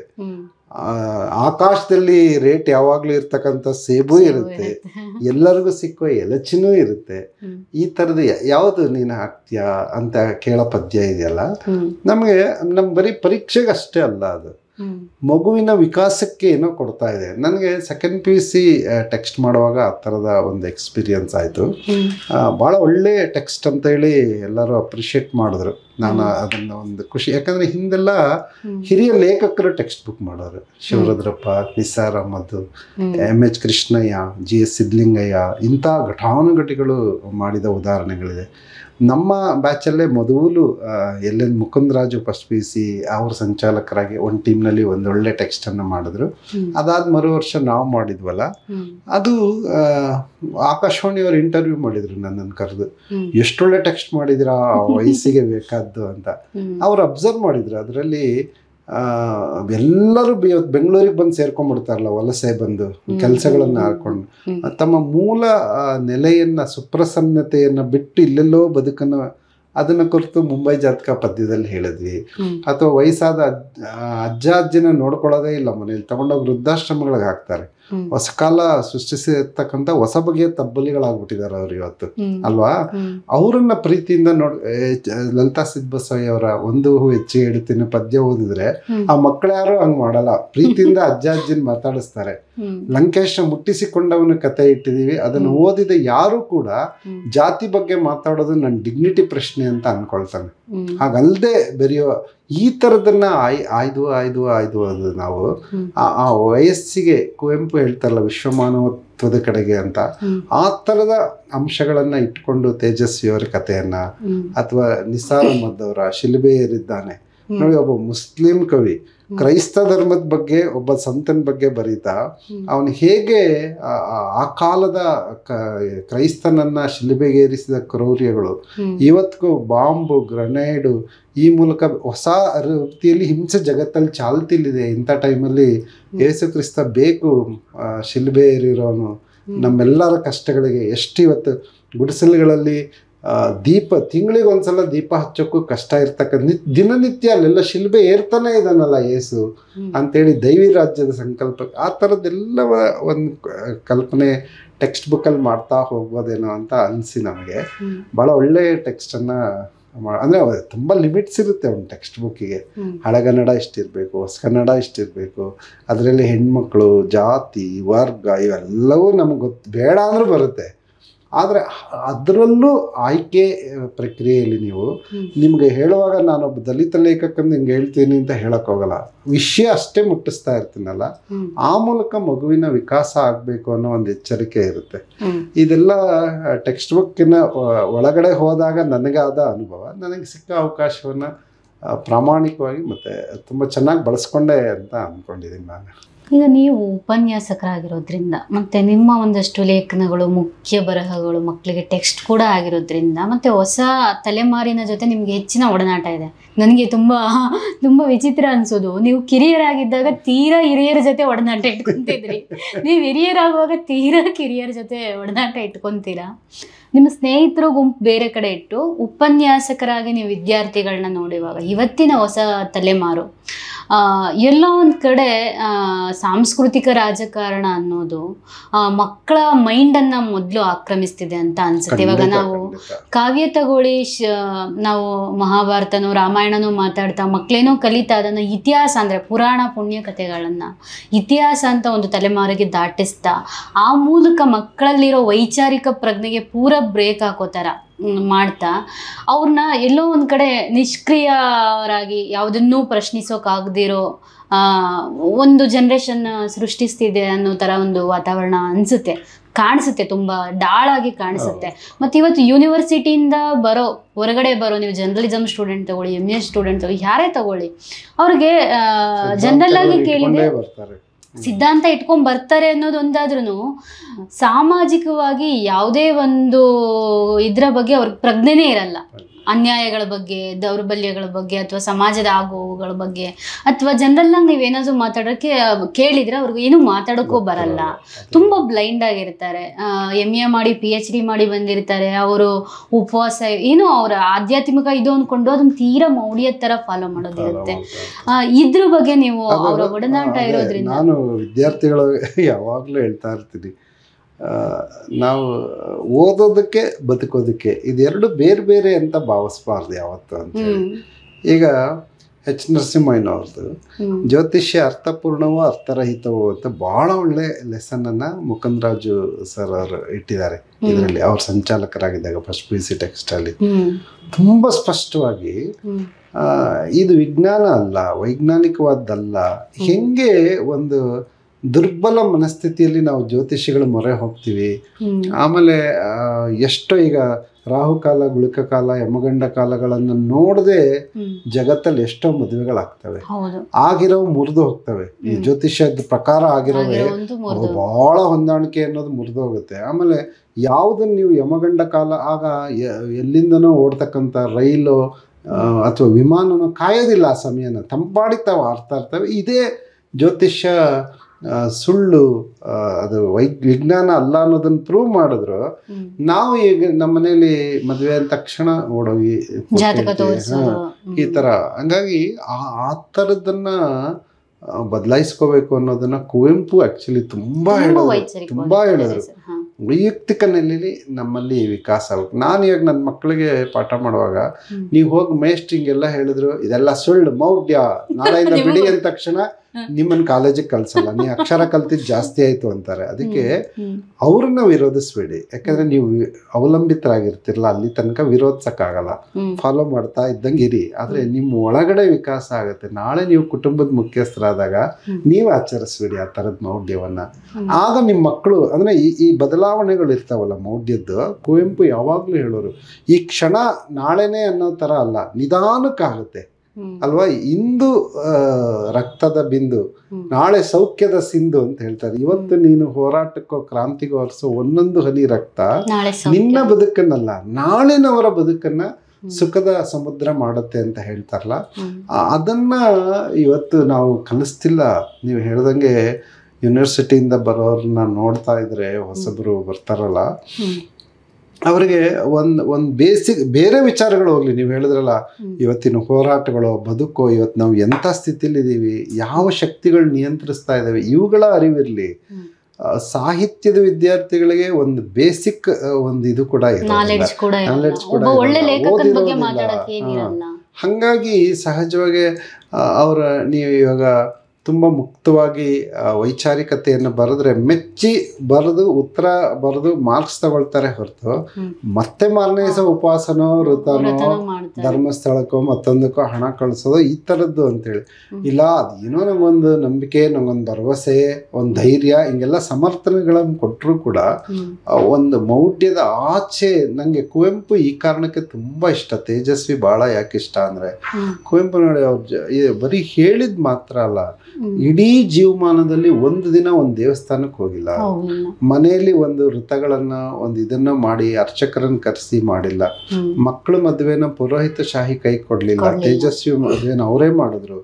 ಅವ್ರ ಎರಡನೇ ಮಗ ಕೋಕಿಲೋದಯ ಚೈತ್ರ ಅಂತರ್ಧರ್ಮೀಯ, ಅಂತರ್ದೇಶೀಯ, ಅಂತರ್ಜಾತೀಯ ಮದುವೆ. ಅದು ಆ ಮರ್ಲಿನ್ ಅಂತ ಆಸ್ಟ್ರೇಲಿಯಾದ ಹುಡುಗಿಯನ್ನ ಇಲ್ಲಿಂದನೇ ಸಪೋರ್ಟ್ ಮಾಡಿದ್ರು.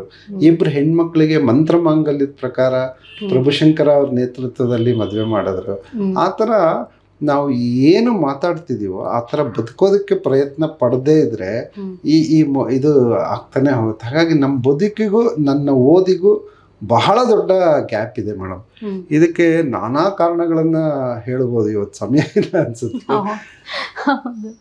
ಅಂದ್ರೆ ಮಾತಾಡ್ತಾ ಹೋಗ್ತಿದ್ದಂಗೆ ಪ್ರತಿಯೊಂದನ್ನು ಇವಾಗ ನಾವೇನು ಹೇಳ್ತೀವಿ, ತುಂಬ ಹಿಂದೆ ಪೂರ್ಣಚಂದ್ರ ತೇಜಸ್ವಿ ಅವರು ಹೇಳ್ತಾರೆ, ಈಗಿನ ಕಾಲಕ್ಕೂ ಮಕ್ಕಳು ಡಿಗ್ರಿ ಓದ್ಬಿಟ್ಟು ಹೆಸರು ಮುಂದೆ ಜಾತಿಗಳನ್ನ ಹಾಕೊಳ್ಳೋದು ಗ್ರೇಟ್ ಅನ್ಕೋತಾರೆ ಅಂತ. PhD ಮಾಡಿರ್ತಾರೆ, ಜನಪರ ಹೋರಾಟಗಳಲ್ಲಿ ಇರ್ತಾರೆ, ಅವರು ಜಾತಿದೊಂದು ಸಂಘಟನೆ ಕಟ್ತಾರೆ. ಮತ್ತೆ ಅದು ನೊಂದ ಬೆಂದ ದಮನಿತ ಜಾತಿಗಳಲ್ಲ, ಯಾವ ಫ್ಯೂಡಲ್ ಜಾತಿಗಳಾಗಿರ್ತವೆ, ಯಾವ ದೌರ್ಜನ್ಯ ಮಾಡಿರ್ತವೆ, ಆ ಜಾತಿಗಳ ಹೆಸರಲ್ಲಿ ಸಂಘಟನೆಗಳನ್ನ ಕಟ್ಕೊಂಡು ಜಾತಿಗಾಗಿ ಹೋರಾಟ ಮಾಡೋರು ಅಲ್ಲಿ ನಮ್ಮ ಮೇಷ್ಟ್ರುಗಳು ಇರ್ತಾರೆ, ಅಲ್ಲಿ PhD ಮಾಡಿದವರು ಇರ್ತಾರೆ. ತುಂಬಾ ಹೇಳ್ತಾ ಇದ್ ಮಾತೇನಪ್ಪ ಅಂದ್ರೆ, ಆ ಜಾತಿ ಸಂಘಟನೆಗಳು ಬಲಗೊಳ್ಳೋದಕ್ಕೆ ರಾಜಕಾರಣಿಗಳೇ ಕಾರಣ ಅಂತ ಯಾವಾಗಲೂ ಹೇಳೋರು. ಯಾಕಂದ್ರೆ ಅವರು ವೋಟ್ ಆಗಿ ಕನ್ವರ್ಟ್ ಮಾಡೋದ್ರಿಂದ ಅವರಿಗೆ ನೀವು ಜಾತಿ ಸಂಘಟನೆಯನ್ನ ಬಿಟ್ಟು ಜಾತ್ಯತೀತರಾಗೋದು ಬೇಕಾಗೇ ಇರಲ್ಲ. ಬೇಕಾದ್ರೆ ಅವ್ರಿಗೆ ವೋಟ್ ಸಿಕ್ಕಲ್ವಲ್ಲ. ಹಾಗಾಗಿ ಹಾಗೇ ಇರೋ ಹಾಗೆ ನೋಡ್ಕೊಳ್ತಿರ್ತಾರೆ. ನಮ್ಮ ಯುವಕರಿಗೆ ಅದು ಗೊತ್ತಾಗಲ್ಲ. ನಾನು ಯಾಕೆ ಇದನ್ನೆಲ್ಲ ಮಾಡ್ತೀನಿ, ಯಾಕೆ ಹೋರಾಟ ಮಾಡ್ತೀನಿ, ಯಾರ ಪರವಾಗಿ ಅನ್ನೋದು ಗೊತ್ತೇ ಇರಲ್ಲ, ಬೇಕು ಇರಲ್ಲ. ಆದ್ರೆ ಏನೋ ಒಂದು ಟ್ರೆಂಡ್, ನಾನು BJP ಸಪೋರ್ಟ್ ಮಾಡಿದ್ರೆ ನಾನು ಈ ಥರದ್ದು. ನನಗೆ ನಿಮ್ಮೆಲ್ಲ ಸಂಶೋಧನಾ ಕೃತಿಗಳು ಮತ್ತೆ ಒಡನಾಟಗಳ ದೊಡ್ಡ ದೊಡ್ಡ ಕೃತಿಗಳಿಗಿಂತ ತುಂಬಾ ಇಷ್ಟವಾದ ಪುಸ್ತಕ ಇದು ಮರ ಬರೆದ ರಂಗೋಲಿ. ನೋಡ್ಲಿಕ್ಕೂ ಕೂಡ ಅಷ್ಟೇ ಬ್ಯೂಟಿಫುಲ್ ಪುಸ್ತಕ. ಮತ್ತೆ ನಿಮ್ ಕವಿತೆ ಪರಿಶುದ್ಧ ಬಾಳೆಯು ಕವಿತೆಯೇ, ಅದು ಬರೆಯೋದೇ ಇಲ್ಲ ಅಂತ ಹೇಳ್ತೀರಾ. ಅಂದ್ರೆ ಹಾಗೆ ಬದುಕುವುದೇ ಒಂದು ಅದ್ಭುತ ಕವಿತೆ, ಅದನ್ನೆಲ್ಲ ಬರ್ದಿಡ್ಬೇಕಿಲ್ಲ ಅಂತ ಹೇಳ್ತೀರಾ. ಅಲ್ಲ, ಈಗ ನಾನು ಯಾವ ಅರ್ಥದಲ್ಲಿ ಹೇಳಿದೆ ಅಂದ್ರೆ, ಈಗ ನಿಮ್ಮನೇಲೆ ನಿಮ್ಮ ಎಷ್ಟೋ ವಯಸ್ಸಾದ ವೃದ್ಧರು ಒಂದ್ ಪರಿಶುದ್ಧವಾದ ಬದುಕಿರ್ತಾರಲ್ವ, ನಿಮಗೆ ಯಾಕೆ ಅವ್ರು ತುಂಬಾ ಇಷ್ಟ ಆಗಿರ್ತಾರೆ ಅಂತಂದ್ರೆ, ಅವ್ರು ಪ್ರಾಮಾಣಿಕವಾಗಿ ಕಷ್ಟನೋ ನಷ್ಟನೋ ಸಾಲನೋ ಸೋಲನೋ ಆದ್ರೆ ಒಂದ್ ಜೀವನ ಪ್ರೀತಿಯಿಂದ ಕುಟುಂಬನ ಹಿಂಗ್ ಹಿಡ್ಕೊಂಡು ಬದುಕಿರ್ತಾರಲ್ಲ, ನೈತಿಕತೆ ಅನ್ನೋದು ಅವರು ಬಹುದೊಡ್ಡ ಶಕ್ತಿ ಆಗಿರುತ್ತೆ. ನನ್ಗೆ ಇವತ್ತಿಗೂ ನಮ್ಮ ಅಪ್ಪ ಕಾಡೋದು ಅದೇ ಕಾರಣಕ್ಕೆ. ಎಂತ ಬಡತನದಲ್ಲೂ ತನ್ನ ನೈತಿಕತೆನ, ಬದುಕಿನ ಮೌಲ್ಯಗಳನ್ನ ಅವ್ರು ಬಿಟ್ಟು ಬದುಕೋಕ್ ಆಗ್ಲೇ ಇಲ್ಲ. ಅದೆಲ್ಲ ಬರೆಯದ ಕವಿತೆಗಳು ಖಂಡಿತ ಅಲ್ವಾ. ನಿಮ್ಗೆ ಬರೆಯಕ್ ಬರುತ್ತೆ, ನೀವು ಕವಿತೆ ಬರ್ದಿರ್ತೀರಾ, ನಿಮ್ಮ ಕವಿತೆಯಲ್ಲಿ ಬೇಕಾದ್ರೆ ಅವ್ರನ್ನ ಕಾಣಿಸಿರ್ತೀರಾ, ಆದ್ರೆ ಅವ್ರು ಬರ್ದಿರಲ್ಲ. ಆ ತರ ಬರೆಯದ ಕವಿತೆಗಳಿದಾವಲ್ಲ, ತುಂಬಾ ಇದೆ, ನಮ್ ಬದುಕನ್ ಸದಾ ಬೆಳಗ್ತಾ ಇರ್ತವೆ. ಈ ಪುಸ್ತಕದ ಬಗ್ಗೆ ಒಂದ್ ಮಾತು ಹೇಳ್ಬಿಡ್ತೀನಿ ನಾನು. ಯಾಕಂದ್ರೆ ಈಗ ತಾನೇ ಬಸ್ಸಲ್ಲಿ ಬರುವಾಗ ಲಲಿತಾ ಸಿದ್ಬಸವಯ್ಯ ಅವ್ರು ಬೈದ್ರು ನನಗೆ, ಆ ಪುಟ್ಟ ಪುಸ್ತಕ ಮಾಡಿದ್ಯಲ್ಲ, ಹಂಗೆ ಆತರ ಪಡಬೇಡ, ಇರು ಸ್ವಲ್ಪ ಇನ್ನೂ ಹೆಚ್ಚಿನ ಪ್ರಯತ್ನ ಪಡು, ನನಗೇನೋ ಇಷ್ಟ ಆಗಿಲ್ಲ, ಬೇಜಾರು ಮಾಡ್ಕೋಬೇಡ ಅಂತ. ಹಾಗಾಗಿ ಅದು ಆ್ಯಕ್ಚುಲಿ ಹೈಕು ಬರೆಯೋರು ಇತ್ತೀಚೆಗೆ ಜಾಸ್ತಿ ಆಗಿದ್ದಾರೆ ಆ ಪ್ರಕಾರದಲ್ಲಿ. ನಾನು ಅದಕ್ಕೆ ಮುನ್ನುಡಿನೋ ಅಥವಾ ಆ ಪುಸ್ತಕ ಬಿಡುಗಡೆಯಲ್ಲಿ ಮಾತಾಡಿರ್ತೀನಲ್ಲ, ಆ ಪ್ರಕಾರದ ಬಗ್ಗೆ ಮಾತಾಡ್ತಾ ಈಗ ಹೆಂಗೆ ಸಾಹಿತ್ಯ ಅಂದರೆ ಮಂಜುಳಾ, ನೀವಿವಾಗ ಯಾವುದನ್ನ ಕುರಿತು ಓದ್ತಾ ಇರ್ತೀರೋ ಆ ಭಾಷೆಯಲ್ಲಿ ಮಾತಾಡ್ತಿರ್ತೀರ, ನಿಮ್ಗೆ ಗೊತ್ತಿಲ್ಲದೆ ಅಷ್ಟು ಇನ್ಫ್ಲೂಯೆನ್ಸ್ ಮಾಡ್ಬಿಟ್ಟಿರುತ್ತೆ. ಅದೊಂದು ಕಥೆ ಇರ್ಬೋದು, ಒಂದು ಲೇಖನ ಇರ್ಬೋದು, ಮತ್ತೆ ಪದ್ಯ ಇರ್ಬೋದು, ಖಂಡಿತ ಅದರಿಂದ ಬಿಡಿಸ್ಕೊಳ್ಳೋಕೆ ಆಗಲ್ಲ ನಮ್ಗೆ. ಹಂಗೆ ನಾನು ಹಾಯ್ಕು ಬಗ್ಗೆ ಮಾತಾಡಿ 17 ಅಕ್ಷರದಲ್ಲಿ ನಾನು ಬರಿತೀನಿ ಅಂತ ಅದೇನೋ ಒಂದು ಉಮೇದ್ ಬಂದು ಕರೆಕ್ಟಾಗಿ 3 ದಿನದಲ್ಲಿ 103 ಹಾಯ್ಕುಗಳನ್ನು ಬರೆದೆ. ನಾನು ಮುನ್ನುಡಿಲಿ ಹೇಳಿದ್ದೀನಿ, ಅದರಲ್ಲಿ ಕೆಲವೆಲ್ಲ ಸ್ಟೇಟ್ಮೆಂಟ್ ತರ ಇದಾವೆ. ಯಾಕಂದ್ರೆ ನಾನು ಒಳ್ಳೆ ಕಾವ್ಯವನ್ನು ಓದಿ ಆಸ್ವಾದಿಸಿರೋನು. ಇದರಲ್ಲಿ ಏನು ಕೊರತೆ ಅಂತ ನನಗೆ ಮೊದಲು ಕಾಣುತ್ತೆ. ಆದ್ರೆ ಅದೇನೋ ಮಾಡದೆ ಅಲ್ಲ, ನಮ್ಮ ಜಬೀವುಲ್ಲಾ ಆಸಾದ್ ಅಂತ ಒಳ್ಳೆ ಕವಿ ಕೂಡ, ಅವರೇ ಅದಕ್ಕೆ ಚಿತ್ರ ಬರೆದು ಮುಖಪುಟ ಮಾಡಿ ಕೊಟ್ಟರು. ಅದಕ್ಕೆ ಪ್ರಕಟಿಸ್ಬಿಟ್ಟಿದ್ದೀನಿ, ಆದ್ರೆ ಮಾರಕ್ ಹೋಗಿಲ್ಲ, ಎಲ್ಲರಿಗೂ ಹಾಗೆ ಕೊಟ್ಬಿಟ್ಟಿದ್ದೀನಿ. ಯಾಕಂದ್ರೆ ನನ್ನ ಚಪ್ಪಲಕ್ಕೋಸ್ಕರ.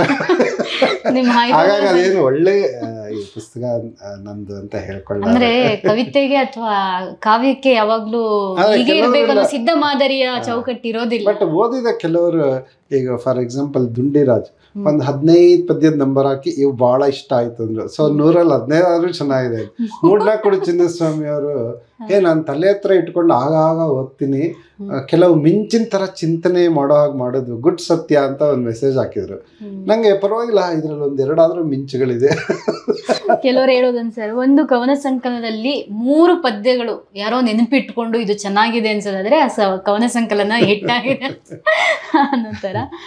ನಿಮ್ಮ ಮುಂದಳಿಯರ ತೊಟ್ಟಿಲು ಹೊಸ ಪುಸ್ತಕ ಬರ್ತದೆ ಈಗಷ್ಟೇ ಕೈಗೆ ಇಟ್ಟಿರೋದ್ರಿಂದ ನಾನು ಅನುದಿನದ ಕಾವ್ಯ ಭಾಗ್ಯವನ್ನು ತುಂಬಾ ಚೆನ್ನಾಗಿ ಬಂದಿದೆ, ತುಂಬಾ ಅದ್ಭುತವಾಗಿ ಬಂದಿದೆ. ಈ ಪುಸ್ತಕದ ಬಗ್ಗೆ ಹೇಳೋದಿದೆ ಸರ್, ಹೊಸದಾಗಿರೋದ್ರಿಂದ. ಇದು ವಿಜಯ ಕರ್ನಾಟಕ ದಿನಪತ್ರಿಕೆಯಲ್ಲಿ ನಾನು ಪ್ರತಿನಿತ್ಯ ಬರಿತಿರೋ ಅನುದಿನ ಕಾವ್ಯ ಅನ್ನೋ ಅಂಕಣದ ಮೊದಲ ವರ್ಷದ ಸಂಪುಟ ಇದು. ಕಮಲಾ MR ಕಮಲಾ ಅವರು ಮಾಂದಳ್ಳಿರೋ ತೊಟ್ಟಿಲು ಒಂದು KS ನರಸಿಂಹಸ್ವಾಮಿ ಕವಿತೆ ಸಾಲದು, ಅದು ಚೆನ್ನಾಗಿದೆ ಸತ್ಯ ಈ ಸಂಕಲನಕ್ಕೆ. ಯಾಕಂದ್ರೆ ಕವಿಗಳೆಲ್ಲ ಮಾವಿನ ತಳಿರು ತೊಟ್ಟಿಲಲ್ಲಿ ಬಂದ ಶಿಷ್ಯಗಳೇ ಅಲ್ವಾ, ಹಾಗಾಗಿ ಅಂದ್ರು ಅದು ಮಾಂದಳ್ಳಿರೋ ತೊಟ್ಟಿಲು ಅಂತಿಟ್ಟೆ. ವಿಶೇಷವಾಗಿ ಕೀರ್ತಿ ಕೊಲ್ಗಾರ್ ಅವರು ಇದು ವಿಜಯ ಕರ್ನಾಟಕದಲ್ಲಿದ್ದಾರೆ. ಅವರು ನಂಗೆ ಕರೆ ಮಾಡಿ, ನೀವು ಈ ಥರ ಒಂದು ಕಾವ್ಯದ ಅಂಕಣ ಬರೆಯೋಕ್ಕೆ ಸಾಧ್ಯನಾ, ಅದು ಪಂಪ ಇರಲಿ, ರನ್ನ ಇರಲಿ, ಜಾನಪದ ಇರಲಿ, ನಿನ್ನೆ ಬರಿತಿರೋ ಕವಿ ಇರಲಿ, ಯಾರ್ದು ಬೇಕಾದ್ರೂ ಆಗಲಿ, ಒಂದು ಸೀಕ್ವೆನ್ಷಿಯಲ್ ಆರ್ಡರ್ ಏನು ಬೇಡ, ದಿಢೀರ್ ಅಂತ ಕಾಣೋ ಹಾಗೆ ಆ ಥರ ಬರೆಯೋಕ್ಕೆ ಸಾಧ್ಯನಾ ಅಂತಂದಾಗ ನನಗೆ ಒಂದು ಕ್ಷಣಕ್ಕೆ ಖುಷಿಯಾಗಿದ್ದು. ಯಾಕೆಂದರೆ ಪತ್ರಿಕೆಗಳಲ್ಲಿ ಇವತ್ತು ಕವಿತೆಗೆ ಜಾಗನೇ ಕೊಡಲ್ಲ, ಪ್ರಜಾವಾಣಿಯವರು QR ಕೋಡ್ ಹಾಕಿ ಸ್ಕ್ಯಾನ್ ಹಾಕ್ಬಿಟ್ಟು ಓದ್ಕೊಳ್ಳಿ ಆ ಥರ ಆಗ್ಬಿಟ್ಟಿದೆ. ಹಂಗಾಗಿ ಸದ್ಯ ಇಷ್ಟಾದರೂ ಪ್ರತಿನಿತ್ಯ ಒಂದು ಚಿಕ್ಕ ಜಾಗ ಕೊಡ್ತಾರಲ್ಲ ಅದನ್ನು ಬಳಸ್ಕೋಬೇಕು ಅಂತ ಒಂದು. ಎರಡನೇದು ಆ ನೆಪದಲ್ಲಿ ಎಷ್ಟೊಂದು ಜನ ಓದುವುದು.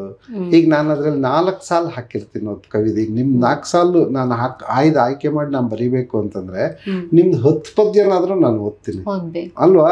ಆ ಮೂಲಕ ವೈಯಕ್ತಿಕ ವಿಕಾಸ ಆಗುತ್ತೆ, ಎಷ್ಟು ಜನರ ಸಂಪರ್ಕ ಸಿಗುತ್ತೆ. ಅದಕ್ಕಿಂತ ನಾನು ಹೆಚ್ಚು ನೀವು ಹೇಳಿದ ಹಾಗೆ ಯುವಕರನ್ನೇ ಜಾಸ್ತಿ ಮುನ್ನೆಲೆಗೆ ತಂದಿದ್ದೀನಿ ಅದರಲ್ಲಿ. ಯಾಕಂದರೆ ನಮ್ಮ ನಾಡಿನಲ್ಲಿ ನಾನಾ ಮೂಲೆಯಲ್ಲಿ ಹೈದರಾಬಾದ್, ಕರ್ನಾಟಕ ಇರಲಿ, ಮಂಗಳೂರು ಇರಲಿ, ಕೊಳ್ಳೇಗಾಲ ಇರಲಿ, ಎಲ್ಲ ದಿಕ್ಕಿನಲ್ಲೂ ತುಂಬ ಸಮರ್ಥವಾಗಿ ಬರೆಯೋ ಹೊಸ ಕವಿಗಳಿದ್ದಾರೆ. ಅವ್ರಿಗೊಂದು ವೇದಿಕೆ ಆದಾಗೂ ಆಗುತ್ತೆ. ವೇದಿಕೆ ಅನ್ನೋದಕ್ಕಿಂತ ಅದು ವೇದಿಕೆ ಅಂದರೆ ನಾನೇನೋ ದೊಡ್ಡ ಮಟ್ಟ ಅವ್ರನ್ನ ಪರಿಚಯಿಸೋದಿದೆಯಲ್ಲ ನಾಡಿಗೆ, ಆ ಕೆಲಸ ಇದ್ರ ಮೂಲಕ ಮಾಡ್ಬೋದೇನೋ ಅಂತೇಳಿ ಭಾಳ ಒಳ್ಳೆ ರೆಸ್ಪಾನ್ಸ್ ಬಂದಿದ್ರಿಂದ ನಾನು 1 ವರ್ಷಕ್ಕೆ ಬಂದ ಅದರಲ್ಲಿ ಕುವೆಂಪು ಮತ್ತು ಬೇಂದ್ರೆ, ಪೂತಿನ, ನರಸಿಂಹಸ್ವಾಮಿ, ಪಂಪ ಇವರೆಲ್ಲ ಕೆಲವು ಸಲ ರಿಪೀಟ್ ಆಗಿದ್ದಾರೆ, 2 ಸಲ ಅವರೆಲ್ಲ ಮುಖ್ಯ ಲೇಖಕರು ಏನು ಇರ್ತಾರೋ ನಮ್ಮ ಪರಂಪರೆಯಲ್ಲಿ. ಅದು ಸ್ಪೈರಲ್ ರೀಡಿಂಗ್ ಅಂತ ಮತ್ತೆ ಮತ್ತೆ ಅವರು ನೀವು ನೀವು ನೋಡಿ ಕುವೆಂಪು ಪದ್ಯನ 3ನೇ ಕ್ಲಾಸಲ್ಲಿ ಓದಿರ್ತೀರಾ, 6ನೇ ಕ್ಲಾಸಲ್ಲಿ ಓದಿರ್ತೀರಾ, SLC ಓದಿರ್ತೀರಾ, ಡಿಗ್ರಿಲಿ ಓದಿರ್ತೀರಾ. ಯಾಕೆ ಬೇರೆ ಲೇಖಕರು ಇಲ್ವಾ ಅಂತ ಅರ್ಥ ಅಲ್ಲ, ಪಂಪನರನ್ನು ಹಂಗೆ ಓದಿರ್ತೀರಾ. ಆ ಥರದ ಮುಖ್ಯ ಲೇಖಕರು ಮತ್ತೆ ಮತ್ತೆ ನಮಗೆ ಎದುರಾಗ್ತಾನೆ ಇರ್ತಾರೆ ಪರಂಪರೆಯಲ್ಲಿ. ಅಡಿಗರು, VC ಅಂತವ್ರು. ಹಾಗಾಗಿ ಅವು ರಿಪೀಟ್ ಆಗಿರೋದು ಬಿಟ್ರೆ ಅನೇಕ ಎಲ್ಲರ 4 ಸಾಲುಗಳನ್ನ ಪರಿಚಯಿಸಿರೋ ಒಂದು ಪುಸ್ತಕ. ಬಹಳ ಸಪೋರ್ಟ್ ಮಾಡಿದ್ದಾರೆ ಎಲ್ಲರೂ. ಸದ್ಯಕ್ಕೆ ಕನ್ನಡ ಸಾಹಿತ್ಯ ಲೋಕದಲ್ಲಿ ವಿಮರ್ಶೆ ಮೂಲಕ ಪ್ರತಿಯೊಂದು ತಲೆಮಾರನ್ನ ಕನೆಕ್ಟ್ ಆಗ್ತಿರುವಂಥ ಲೇಖಕ ನೀವು. ನಿಮ್ಮ ಅಪೂರ್ವ ಒಡನಾಟಗಳು ತೇಜಸ್ವಿಯಿಂದ ಹಿಡಿದು ಇವತ್ತಿನ ಸಿಕ್ಕಾಪಟ್ಟೆ ಇದೆ ಸರ್. ವಿಮರ್ಶೆ ಸಂಕಲನ ಜಾಸ್ತಿ ಇದೆ. ಮತ್ತೆ ಅಂದ್ರೆ ಪ್ರತಿಯೊಂದು ಪುಸ್ತಕಗಳ ಬಗ್ಗೆ ಮಾತಾಡ್ತಾ ಕೂತ್ಕೊಂಡ್ರೆ ನಾನು ಆಗ್ಲೇ ಹೇಳಿದಾಗ ಇಡೀ ದಿನ ಮಾತಾಡಬೇಕು. ವಿಮರ್ಶೆಗೆ ನೀವು ಹೆಚ್ಚು ಒತ್ತು ಕೊಡ್ತೀರಾ. ಮತ್ತೆ ಅದು ಹೇಗೆ ಅಂದ್ರೆ ತೀರಾ ಆಪ್ತವಾಗಿ ಕನೆಕ್ಟ್ ಆಗೋದು ಜನರಿಗೆ. ಕಾವ್ಯ ಮಾಡ್ಬೇಕು, ಸಾಹಿತ್ಯ ಮಾಡಬೇಕಾದ್ದು ಸಮಾಜವನ್ನ ಒಳಗೊಳ್ಳೋದು. ಆ ಕೆಲಸನ ನೀವು ಸಾಹಿತ್ಯದ ಮೂಲಕ ಮಾಡ್ತಾ ಇರ್ತೀರಾ. ಈ ವಿಮರ್ಶಾ ಅನ್ನೋ ಸಾಹಿತ್ಯದ ಒಂದು ಪ್ರಕಾರ ನಿಮ್ಗೆ ಏನನ್ನ ಕೊಟ್ಟಿದೆ ಸರ್? ಯಾಕೆ ನೀವು ಹೆಚ್ಚು ವಿಮರ್ಶೆಗೆ ಒತ್ತು ಕೊಡ್ತೀರಾ? ನಾನು GH ನಾಯ್ಕರ ವಿದ್ಯಾರ್ಥಿಯಾಗಿದ್ದೆ. ಅಲ್ಲಿ ಅದಕ್ಕೆ ಮೊದಲು ಕೀರ್ತಿನಾಥ್ ಕುರ್ತಕೋಟಿ, GS ಆಮೂರ, HS ರಾಘವೇಂದ್ರ ರಾವ್, ನರಹಳ್ಳಿ ಇಂಥವ್ರ ವಿಮರ್ಶೆಗಳನ್ನು ಓದ್ಕೊಂಡು ಬಂದವನು. ಆಮೇಲೆ ನಾವು MA ಮಾಡ್ತಿದ್ದ ಕಾಲಕ್ಕೆ ವಿಜಯ ದಬ್ಬೆ ಅಂತ ಸಮರ್ಥ ವಿಮರ್ಶಕಿ ಸ್ತ್ರೀವಾದವನ್ನು ಕನ್ನಡದಲ್ಲಿ ನೆಲೆ ಊರಿಸೋದಕ್ಕೆ BN ಸುಮಿತ್ರಾಬಾಯಿ ಅಂತವ್ರ ಜೊತೆ ಪ್ರಯತ್ನ ಪಡ್ತಾ ಇದ್ದ ಆ ಕಾಲಮಾನದಲ್ಲಿ ನಮಗೆ ಕನ್ನಡ ಅಧ್ಯಯನ ಸಂಸ್ಥೆ, ನಾನು ಮೈಸೂರಿನಲ್ಲಿ ಓದಿದ್ದು, ಅಲ್ಲಿ ಕಾಳೇಗೌಡ ನಾಗವಾರ್ ಇದ್ರು. ಆಮೇಲೆ HM ಚೆನ್ನಯ್ಯ ಅಂತೇಳಿ ಬಹಳ ದೊಡ್ಡ ಕವಿ ಮತ್ತು ವಿದ್ವಾಂಸರು. ನವ್ಯದ ಸಂದರ್ಭದಲ್ಲಿ ಆಮೆ ಮತ್ತು ಕಾಮಿ ಅಂತ 2 ಸಂಕಲನ. ಬಟ್ ಅವ್ರ ವಿಮರ್ಶೆ ಎಕ್ಸಲೆಂಟ್. ಈ ಕಡೆ ಶಿವರುದ್ರಪ್ಪನವರು ಬೆಂಗಳೂರು ಕೇಂದ್ರದಲ್ಲಿ ವಿಮರ್ಶೆಯ ಪೂರ್ವ ಪಶ್ಚಿಮ ಮಾತ್ರ ಬರೆದಿದ್ದಲ್ಲ, DRN, ಕೀರಮ್ಮು, ಕಲ್ಗುಡಿ ಅಂತ ವಿಮರ್ಶಕರನ್ನ ಬೆಳೆಸ್ತಾ ಇದ್ದ ಕಾಲಮಾನದಲ್ಲಿ ನಮಗೆ ಉಳಿದ ಎಲ್ಲ ಪ್ರಕಾರಗಳಿಗಿಂತ ವಿಮರ್ಶೆ ಯಾಕೋ ನಾನು ಕೆಲಸ ಮಾಡ್ಬೋದಾದ ಇದು ಅಂತ ಅನ್ನಿಸ್ತೆ. ಹೆಚ್ಚು GH ನಾಯ್ಕರ ಸಂಪರ್ಕ ಇದ್ದಿದ್ದು ಅಂತ ಅಂದ್ಕೊಳ್ತೀನಿ ನಾನು. ಅವ್ರ ವಿಮರ್ಶೆಗಳನ್ನು ಆಮೇಲೆ ಅವ್ರು ತುಂಬ ಕೃತಿನಿಷ್ಠವಾಗಿ, ವಸ್ತುನಿಷ್ಠವಾಗಿ ಬರಿತಾ ಇದ್ದ, ಬಹಳ ಸಜ್ಜನಿಕೆ ಮತ್ತು ಮಾನವೀಯತೆ ಇದ್ದ ಮೇಷ್ಟ್ರು ನಮಗೆ. ಅವ್ರ ಇನ್ಫ್ಲೂಯೆನ್ಸ್ ತುಂಬ ಆಯಿತು ಅಂತ ಅಂದ್ಕೊಂಡಿದ್ದೀನಿ. ಅಲ್ಲಿಂದ ಹಾಗಾಗಿ ನಾನು ವಿಮರ್ಶೆಯನ್ನೇ ಸ್ಪೆಷಲೈಸೇಷನ್ ಆಗಿ 2 ವರ್ಷ ಓದಿದವನು ಮೈಸೂರಿನಲ್ಲಿ. ಆಗ ವಿಮರ್ಶೆಯ ಮೂಲ ತತ್ವಗಳಿದ್ವಲ್ಲ ಅದೆಲ್ಲ ಮನಸ್ಸಿನಲ್ಲಿ ಬೇರೂರ್ತು. ಒಂದು ಓದುವಾಗ ನಿಮ್ಮ ಒಳಗಡೆ ಕೃತಿಯೊಂದು ಹುಟ್ಟಿಸುವಂಥ ಪ್ರತಿಕ್ರಿಯೆಗಳಿದೆಯಲ್ಲ, ಅದಕ್ಕೊಂದು ರೂಪ ಕೊಡುವುದರ ಮೂಲಕ ಅದನ್ನು ಇನ್ನೊಬ್ಬರಿಗೆ ದಾಟಿಸೋ ಒಂದು ಪ್ರಯತ್ನ. ಹಾಗಾಗಿ ಒಂದೊಳ್ಳೆ ಪುಸ್ತಕನ ಪರಿಚಯಿಸಬೇಕು ಅನ್ನೋದು. ಹಾಗಾಗಿ ನನ್ನ ವಿಮರ್ಶೆ ಬರವಣಿಗೆಗಳಲ್ಲಿ ನೀವು ಹೆಚ್ಚು ಪಾರಿಭಾಷಿಕವಾದ ಒಂದು ಚೌಕಟ್ಟನ್ನು ನಿರೀಕ್ಷೆ ಮಾಡೋಕ್ಕಾಗಲ್ಲ. ತುಂಬ ಜನ ಹೇಳ್ತಿರ್ತಾರೆ ಒಂದು ಸಾಂಸ್ಕೃತಿಕ ಚೌಕಟ್ಟನ್ನು. ನಮ್ಮ ಒಡ್ಡಿಗೆರೆ ನಾಗರಾಜಯ್ಯ ಯಾವಾಗಲೂ ಹೇಳ್ತಾರೆ ರಾಚನಿಕೋತ್ತರ ವಿಮರ್ಶೆ ನಿಮ್ಮದು ಅಂತೇಳಿ. ಮಾಂದಳಿರೋ ತೊಟ್ಟಲಲ್ಲಿ ಏನು ವ್ಯಾಖ್ಯಾನ ಮಾಡೋಕ್ಕೆ ಪ್ರಯತ್ನ ಅಂದರೆ ನಾನು ನೋಡಿದ ಹೆಚ್ಚು ಒಳ್ಳೆಯದನ್ನು ಕಾಣಿಸುವಂಥ ಪ್ರಯತ್ನ. ಭಿನ್ನಾಭಿಪ್ರಾಯಗಳು, ತಕರಾರುಗಳಿದ್ದರೆ ಅದನ್ನು ನವಿರಾಗಿ ಸೂಕ್ಷ್ಮವಾಗಿ, ಅಂದರೆ ಲಂಕೇಶ್ ಎಲ್ಲ ಬರೆಯುವಾಗ ಏನಾಗ್ತಿತ್ತು ಅಂತಂದರೆ ನಿಮ್ಮ ಆ ಥರದ ಅಪಮೌಲ್ಯಗಳನ್ನು ಕಣ್ಣಿಗೆ ರಾಚ್ಬಿಟ್ಟು ಆಮೇಲೆ 2 ಮಾತು ಬರೆಯೋರು ಅವರು. ಒಂಥರ ರ್ಯಾಶ್ ಆಗಿರ್ತಾ ಇತ್ತು. ಅದರ ಅಗತ್ಯ ಇಲ್ಲ ಅಂತ ಅನ್ನಿಸ್ತು ನನಗೆ. ಈಗ ಲಂಕೇಶ ಗದ್ಯ ಇದೆಯಲ್ಲ, ಅದ್ಭುತವಾದ ಗದ್ಯ ಶಿಲ್ಪಿ. ಆದರೆ ವಿಮರ್ಶೆ ಅಥವಾ ಹಿಂಗೇನೋ ಟೀಕೆ ಟಿಪ್ಪಣಿ ಬರೆಯುವಾಗ ಟೀಕೆನೇ ಮೊದಲಿರ್ತಾ ಇತ್ತು, ಟಿಪ್ಪಣಿ ಆಮೇಲೆ ಇರ್ತಾ ಇತ್ತು. ಅವರೇ ಅದಕ್ಕೆ ಟೈಟ್ಲ್ ಕೊಟ್ಬಿಟ್ಟಿದಾರಲ್ಲ, ಅದು ಆಗಬಾರ್ದು ಅನ್ನೋದು ನನ್ನ ಒಂದು ಆಲೋಚನೆ. ಹಿಂಗೆ ಓದೋದ್ರ ಲಾಭ ಏನು ಅಂತಂದರೆ, ಈ ಥರ ಬರಿಬೇಕು ಅಂತಲೂ ಅನಿಸುತ್ತೆ, ಈ ಥರ ಬರಿಬಾರ್ದು ಅಂತಲೂ ಅನಿಸುತ್ತೆ. ನಿಮಗೆ ಆ ಥರದ ಲಾಭಗಳನ್ನು ತಗೊಂಡು ನಾನು ಅಥವಾ ಅದರ ಪ್ರಯೋಜನಗಳಿಂದ ನನ್ನ ವಿಮರ್ಶೆಗೆ ಒಂದು ಚೌಕಟ್ಟನ್ನು ಹಾಕ್ಕೊಂಡು ಇವತ್ತಿಗೂ ಕೂಡ ಒಂದು ಸಹೃದಯ, ನಾನೇನು ತುಂಬ ದೊಡ್ಡ ವಿಮರ್ಶಕ, ಒಳ್ಳೆ ವಿಮರ್ಶಕ ಅಂತಲ್ಲ, ಆದರೆ ನಾನು ಓದಿದ್ದನ್ನು ಸಾರವನ್ನು ಇನ್ನೊಬ್ರಿಗೂ ಅದು ಓದೋ ಹಾಗೆ ಮಾಡಬೇಕು.